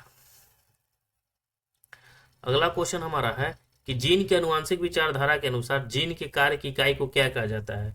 तो देखिए जीन के अनुवांशिक विचारधारा के अनुसार जो है जीन की कार्य की इकाई को जो है सिस्ट्रॉन कहा जाता है। क्या कहा जाता है, सिस्ट्रॉन कहा जाता है, ये भी ध्यान रखना है।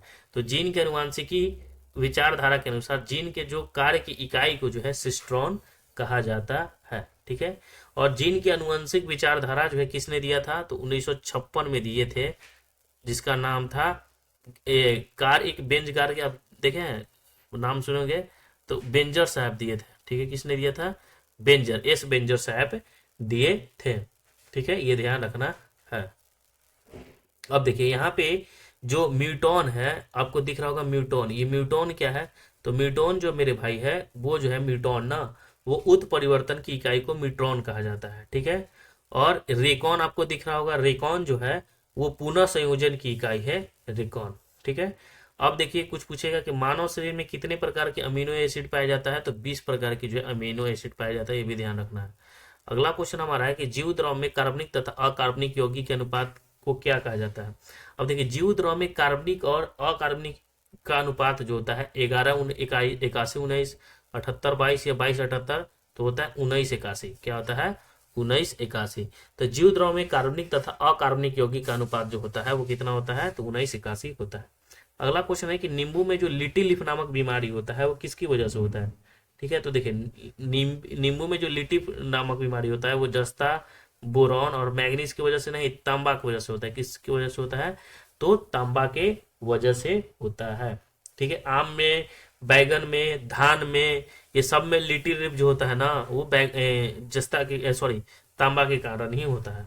मटर में अगर पूछे कि मार्स रोग किसके कारण होता है, तो मटर में जो मार्स रोग होता है, मटर में बीमारी होता है मार्स रोग, ठीक है, वो मैग्नीज के कारण होता है, ये भी ध्यान रखना है। फूलगोभी में जो होता है बीमारी वो किसके कारण होता है, फूलगोभी एक बीमारी होती है ब्राउनिंग, ठीक है।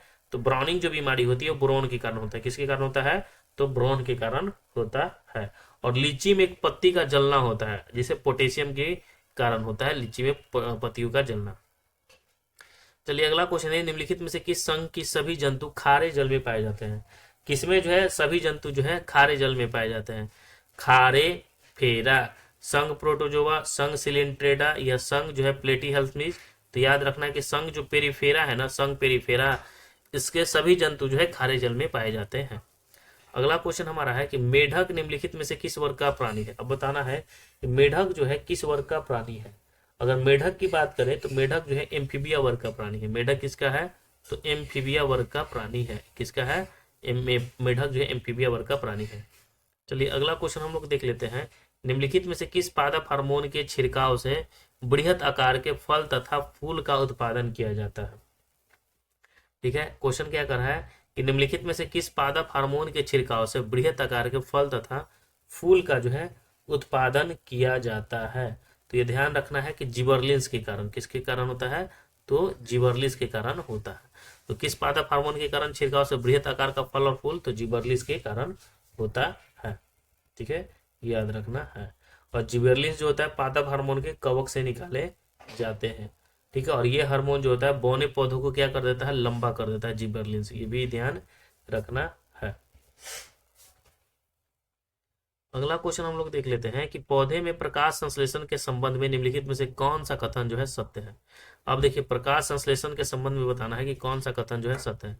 पहला कह रहा है क्वेश्चन क्या, कि जो प्रकाश संश्लेषण जो है, प्रकाश संश्लेषण के संबंध में कौन सा कथन सत्य है। ठीक है, तो प्रकाश संश्लेषण के लिए कार्बन डाइऑक्साइड, पानी, क्लोरोफिल तथा सूर्य तथा प्रकाश आवश्यक है। तो देखिए अगर हम बात करें तो प्रकाश संश्लेषण के लिए कार्बन डाइऑक्साइड जरूरी है, पानी की आवश्यकता है। ठीक है, हम सभी जानते हैं किसकी किसकी आवश्यकता है, तो कार्बन डाइऑक्साइड की आवश्यकता है, पानी की आवश्यकता है, क्लोरोफिल और सूर्य की प्रकाश की आवश्यकता है। जो बिल्कुल क्या लिखा है, सही लिखा गया है। अगला क्वेश्चन हमारा है कि प्रकाश संश्लेषण की दर लाल रंग के प्रकाश में सबसे अधिक होता है। बिल्कुल सही है, प्रकाश संश्लेषण की जो दर है ना वो लाल रंग में सबसे अधिक होता है, और प्रकाश में सबसे अधिक बैंगनी रंग में सबसे कम होता है। प्रकाश का संश्लेषण लाल रंग में सबसे अधिक होता है और बैंगनी रंग में सबसे कम होता है। ठीक है, नेक्स्ट हमारा है कि प्रकाश संश्लेषण की क्रिया के दौरान जल का अपचयन ऑक्सीजन के बनने में तथा कार्बन डाइऑक्साइड का अपचयन ग्लूकोज के निर्माण में होता है। ये भी बिल्कुल सही हमारा है, यानी इसका आंसर हो जाएगा इनमें से सभी। चलिए अगला क्वेश्चन हम लोग देख लेते हैं, निम्नलिखित में से कौन सा कथन सत्य है। ठीक है, तो देखिए दाब जो है कौन सी राशि है भाई, दाब सदिश राशि है या अदिश राशि है। ठीक है, प्रेशर जो है क्या होता है, तो प्रेशर में मैग्नीट्यूड होता है, और उसमें जो है डायरेक्शन होता है कि नहीं होता है, ठीक है, दाब के बारे में। तो देखिए अगर हम दाब की बात करें तो दाब क्या है, अदिश राशि है या सदिश राशि, इसमें कह रहा है कौन सा कथन जो है सत्य है। तो देखिए दाब जो होता है ना वो अदिश राशि है, प्रेशर क्या होता है, अदिश राशि होता है। कार्य की विमीय सूत्र जो होता है उसे हम क्या कहते हैं, जैसे अगर दाब पूछे, विद्युत धारा पूछे, ताप पूछे, तो वो सभी जो है अदिश राशि है, ठीक है। अब कार का जो है डायमेंशन फॉर्मूला क्या होता है, तो कार का जो विमीय सूत्र होता है वो ml² T के पावर -2 होता है, ठीक है। यहाँ पे थोड़ा सा जो है गलत लिखा हुआ है, ठीक है, ये ध्यान रखना है। ये कार का विमीय सूत्र होता है, यही कार का विमीय सूत्र होता है। तो दूसरा भी हमारा क्या है, सही है, पहला भी हमारा सही है। विस्थापन धनात्मक ऋणात्मक हो सकता है परंतु शून्य नहीं हो सकता है। विस्थापन जो है धनात्मक हो सकता है परंतु शून्य नहीं हो सकता है, वो शून्य भी हो सकता है, यानी इसका आंसर हो जाएगा केवल 1 और 2। चलिए अगला क्वेश्चन हमारा है कि घर्षण बल के अधीन किया गया कार्य क्या कहलाता है। तो देखिए घर्षण बल के अधीन किया गया कार्य जो है ना ऋणात्मक कहलाता है, क्या कहलाता है, ऋणात्मक कहलाता है। अगला क्वेश्चन हमारा है कि भू-अस्थायी उपग्रह यानी जियो स्टेशनरी सैटेलाइट के संबंध में कौन सा कथन सत्य नहीं है, ठीक है। तो देखिए पहला कह रहा है क्या कि यह पश्चिम से पूर्व की ओर पृथ्वी की परिक्रमा करता है, बिल्कुल। जो जियो स्टेशनरी जो सैटेलाइट होता है भू-अस्थायी उपग्रह, वो पश्चिम से पूर्व की ओर पृथ्वी की परिक्रमा करता है, ठीक है। और इसका परिक्रमण काल पृथ्वी के परिक्रमण काल के बराबर होता है, बिल्कुल सही। इसका कक्षीय वेग जो होता है 8 किलोमीटर प्रति सेकंड होता है। यहाँ जो है ना परफेक्ट डाटा दे दिया है, ठीक है। यही हमारा क्या हो जाएगा, गलत है, ठीक है, ये हमारा क्या है, गलत है। 8 किलोमीटर प्रति सेकंड नहीं होता है, ठीक है। इसमें अगर हम बात करें तो 3.1 किलोमीटर प्रति सेकंड होता है, ठीक है, 3.1 किलोमीटर प्रति सेकंड होता है इसका कक्षीय वेग। नेक्स्ट है कि यह उपग्रह पृथ्वी तल से लगभग जो है 36,000 की ऊंचाई पर रहकर पृथ्वी की परिक्रमा करता है, ये भी सही है, ठीक है। तो जो उपग्रह सैटेलाइट होता है वो पश्चिम से पूर्व की ओर पृथ्वी की परिक्रमा करता है, ये भी ध्यान रखना है, बहुत इंपॉर्टेंट, ठीक है। इसका परिक्रमण काल पृथ्वी के परिक्रमण काल के बराबर होता है और इसका जो कक्षीय वेग होता है वो 3.1 किलोमीटर प्रति सेकंड होता है और यह पृथ्वी के तल से 36,000 किलोमीटर की ऊंचाई पर पृथ्वी की परिक्रमा करता है। अगला क्वेश्चन हम लोग देख लेते हैं कि निम्नलिखित में से कौन सा कथन सत्य है, ठीक है। पहला हमारा क्वेश्चन क्या कर रहा है कि एक विद्युत धारा दूसरे विद्युत धारा पर जो है बल लगाती है और इसकी खोज जो है अलेक्जेंड्रो जो है वोल्टा ने किए थे, ठीक है। तो देखिए एक विद्युत धारा दूसरी विद्युत धारा पर बल लगाती है, इसकी खोज जो है ना आंद्रे मेरी एम्पियर ने किया था, ठीक है। किसने खोज किया था, आंद्रे मेरी एम्पियर ने किया था। तो ये हमारा पहला गलत हो गया, तो जिसमें पहला है वो हमारा गलत हो जाएगा, ठीक है। नेक्स्ट हमारा है, एक बच गया आंसर, दूसरा आंसर हो जाएगा, ठीक है। चलिए नेक्स्ट हमारा है क्वेश्चन कि चलिए पढ़ लेते हैं यार, पढ़ना जरूरी है सबसे पहले। नेक्स्ट क्या कह रहा था कि जब समानांतर चालकों में एक ही दिशा में विद्युत धारा प्रवाहित होती है तो दोनों के बीच आकर्षण बल जो है लगता है, बिल्कुल सही है। जब समानांतर चालक में एक दूसरे के विपरीत दिशा में विद्युत धारा प्रवाहित होता है उनके बीच जो है प्रतिकर्षण, विपरीत में तो प्रतिकर्षण होगा, ठीक है, और अगर एक दिशा में होगा तो आकर्षण होगा। अगला क्वेश्चन है कि सरल सूक्ष्मदर्शी की आवर्धन क्षमता जो होता है वो कितना होता है। तो देखिए सरल सूक्ष्मदर्शी की जो आवर्धन क्षमता होता है वो m बराबर 1 प्लस डी बाई एफ होता है। क्या होता है, m बराबर 1 प्लस डी बाई एफ होता है, ठीक है। m बराबर 1 प्लस डी बाई, यहाँ पे थोड़ा सा गलत लिखा गया है, ठीक है, ये ध्यान रखना है। चलिए नेक्स्ट है क्वेश्चन हमारा कि सूची 1 और सूची 2 को क्या करना है, इसमें मिलान कर देना है। तो देखिए अगर हम सूची मतलब इंटरफेरोमीटर है, ठीक है। तो इंटरफेरोमीटर जो है ना वो समतल ध्रुवीकृत प्रकाश की घूर्णन से संबंधित है, ठीक है। फिर पोटेंशियोमीटर है, पोटेंशियोमीटर जो है विद्युत विभवांतर को मापता है, पोटेंशियोमीटर। कैलोरीमीटर जो होता है वो क्या करता है, तो कैलोरीमीटर जो ऊष्मा को मापता है और रूलर जो होता है वो क्या मापता है, लंबाई को मापता है, ये ध्यान रखना है। चलिए अगला क्वेश्चन हम लोग देख लेते हैं। अब हमने ऊपर मिला लिया, आप देख सकते हैं। चलिए नेक्स्ट है कि निम्नलिखित में से वह कौन सी प्रक्रिया है जिसके द्वारा कोई वस्तु कुछ रंगों के प्रकाश को अवशोषित करती है और दूसरे को जो है परावर्तित करती है, तो वो किसके कारण होता है, तो परावर्तन के कारण होता है, ठीक है। कौन सी प्रक्रिया जिसके द्वारा कोई वस्तु कुछ रंगों के प्रकाश को तो अवशोषित करती है और दूसरों को प्रभावित कर देती है, तो ये परावर्तन के कारण ही होता है। नेक्स्ट है क्वेश्चन, देखिए मैथ से क्वेश्चन कह रहा है, ठीक है। मैथ से क्या है कि समानांतर श्रेणी दिया हुआ है, तो कौन सा पद जो है -81 है, कौन सा पद क्या कर रहा है -81 है, तो इसमें कुछ करना है नहीं। ठीक है, अगर देखिए ए का मान कितना है, तो ए का मान दिया हुआ है 21, डी का मान यानी अंतर कितना है, तो 18 में से 21 घटा देंगे तो कितना हो जाएगा -3, और हमें एन निकालना है।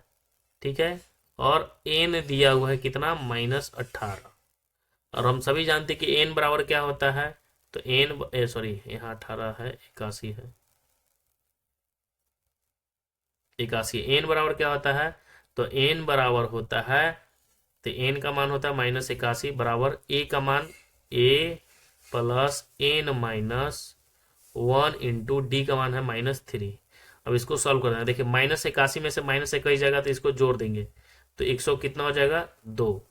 ठीक है, और बराबर n-1 -3। अब इसको इंटू में है तो इसको काट देते हैं, तो 3×3 = 9, 3×4 = 12 यानी 34 हो जाएगा, और n-1 और -1 इस तरफ आएगा तो क्या हो जाएगा, तो 35 हो जाएगा। ठीक है, -1 इधर हो जाएगा तो कितना हो जाएगा, कहाँ गया, तो माइनस माइनस को खत्म कर देते हैं, तो माइनस इधर जाएगा तो यह कितना 35 हो जाएगा, तो एन का मान हो गया 35 आंसर। ठीक है, तो हो गया हमारा 35 उत्तर। बहुत ही आसान था क्वेश्चन। तो चलिए इसको देख लेते हैं, हम लोगों ने देखा। नेक्स्ट हम लोग देखते हैं, अब यहाँ पे देखिए संख्या दिया हुआ है। ठीक है, यहाँ पे संख्या थोड़ा सा क्वेश्चन में मिस्टेक है। चलिए आगे हम कर बढ़ जाते हैं अगला क्वेश्चन में। अब देखिए क्वेश्चन कह रहा है कि 6 व्यक्तियों का औसत भार जो है 3 किलोग्राम कम हो जाता है जब 80 किलोग्राम भार वाले के व्यक्ति के स्थान पर नया व्यक्ति आ जाता है, तो नए व्यक्ति का भार ज्ञात करना है। ठीक है, तो देखिए नए व्यक्ति का भार ज्ञात करना है, तो 80 किलोग्राम भार है, 80 किलोग्राम भार वाले के व्यक्ति के स्थान पर नया व्यक्ति आता है तब, तो कितना 3 किलोग्राम कम हो जाता है 6 व्यक्तियों का, तो -6×3 = 18 हो जाएगा इनका योग। तो 18 में से 80 में से 18 घटा देंगे तो कितना आ जाएगा 62, आंसर हो गया, आंसर हो क्या। ठीक है, नेक्स्ट है क्वेश्चन हमारा कि 1290 रुपए की एक ऋण को 400 वर्षों में भुगतान करता है, यदि साधारण ब्याज की दर वार्षिक 5% हो तो किसके बराबर किस्तें क्या होगी। ठीक है, तो देखिए 1290 रुपए के एक ऋण 4 वर्षों में भुगतान करता है, कितना में 4 वर्षों में जो है भुगतान करता है। ठीक है, अब बोला कि साधारण ब्याज की दर जो है 5% है, साधारण ब्याज की दर जो है कितना है, तो 5% है, तो प्रत्येक बराबर किस्त क्या होगी, तो प्रत्येक बराबर किस्त तो सबसे पहले साधारण ब्याज आराम से निकाल लीजिए, पी दिया हुआ है। ठीक है, टाइम दिया हुआ है और रेटे दिया हुआ ही है। ठीक है, और इसमें जो है किस्तें आपको निकाल लेना है, कुछ करना है नहीं इसमें। चलिए नेक्स्ट है क्वेश्चन हमारा कि एक ट्रेन 90 किलोमीटर दूरी की गति से जो है सामान तय करता है। ठीक है, एक ट्रेन जो है 90 किलोमीटर की गति से क्या करता है, दूरी से जो है तय करता है।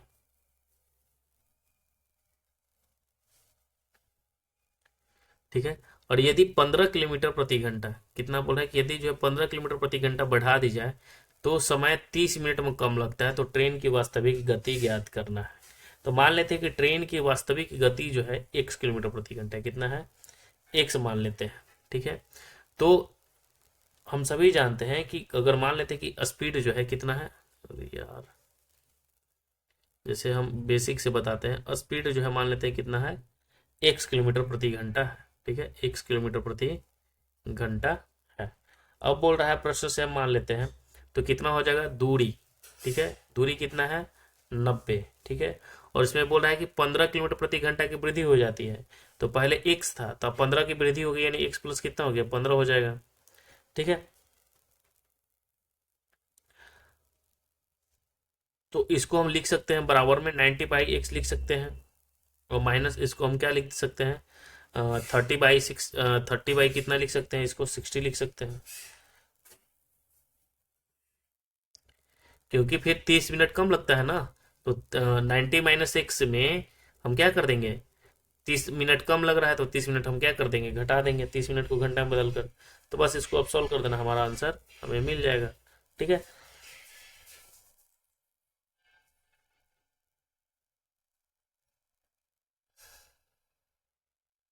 तो देखिए इसको लिख दिया 90/x + 15, और माइनस इसको इधर लेके आएंगे तो 90/x हो जाएगा, और बराबर ये कितना हो जाएगा, -30/60। -30/60, जीरो से जीरो इसको हम काट देते हैं।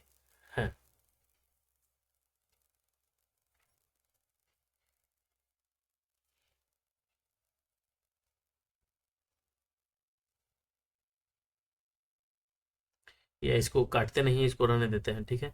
30 से इसको काटते हैं, 30×90, 30×90, ठीक है। ये ध्यान रखना है, बहुत ही आसानी से कट गया।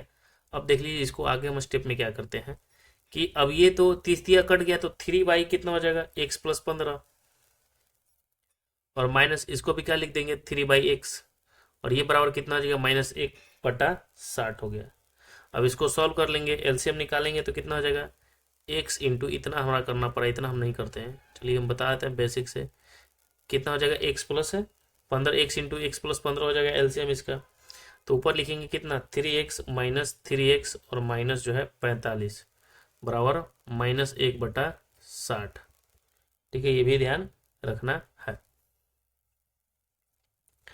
अब आगे की हम प्रक्रिया क्या करेंगे, ठीक है। तो 3 में से 3 जाएगा, कहानी खत्म, ठीक है। तो ये हो गया -45, क्या हो गया, -45, और ये तिरछा तिरछी होगा तो ये हो जाएगा 60 -60, ठीक है, बराबर x इंटू एक्स प्लस कितना हो जाएगा, 15, ठीक है। अब 45 है और 60 है, तो यहाँ पे अगर हम बात करेंगे तो 45 60, तो 45 60 हो ही जाएगा, माइनस माइनस खत्म हो गया, प्लस हो जाएगा, ठीक है। अब इसको सॉल्व कीजिएगा तो ये द्विघात समीकरण हो जाएगा, x² प्लस 15x और माइनस 45×60 करेंगे तो कितना आ जाएगा,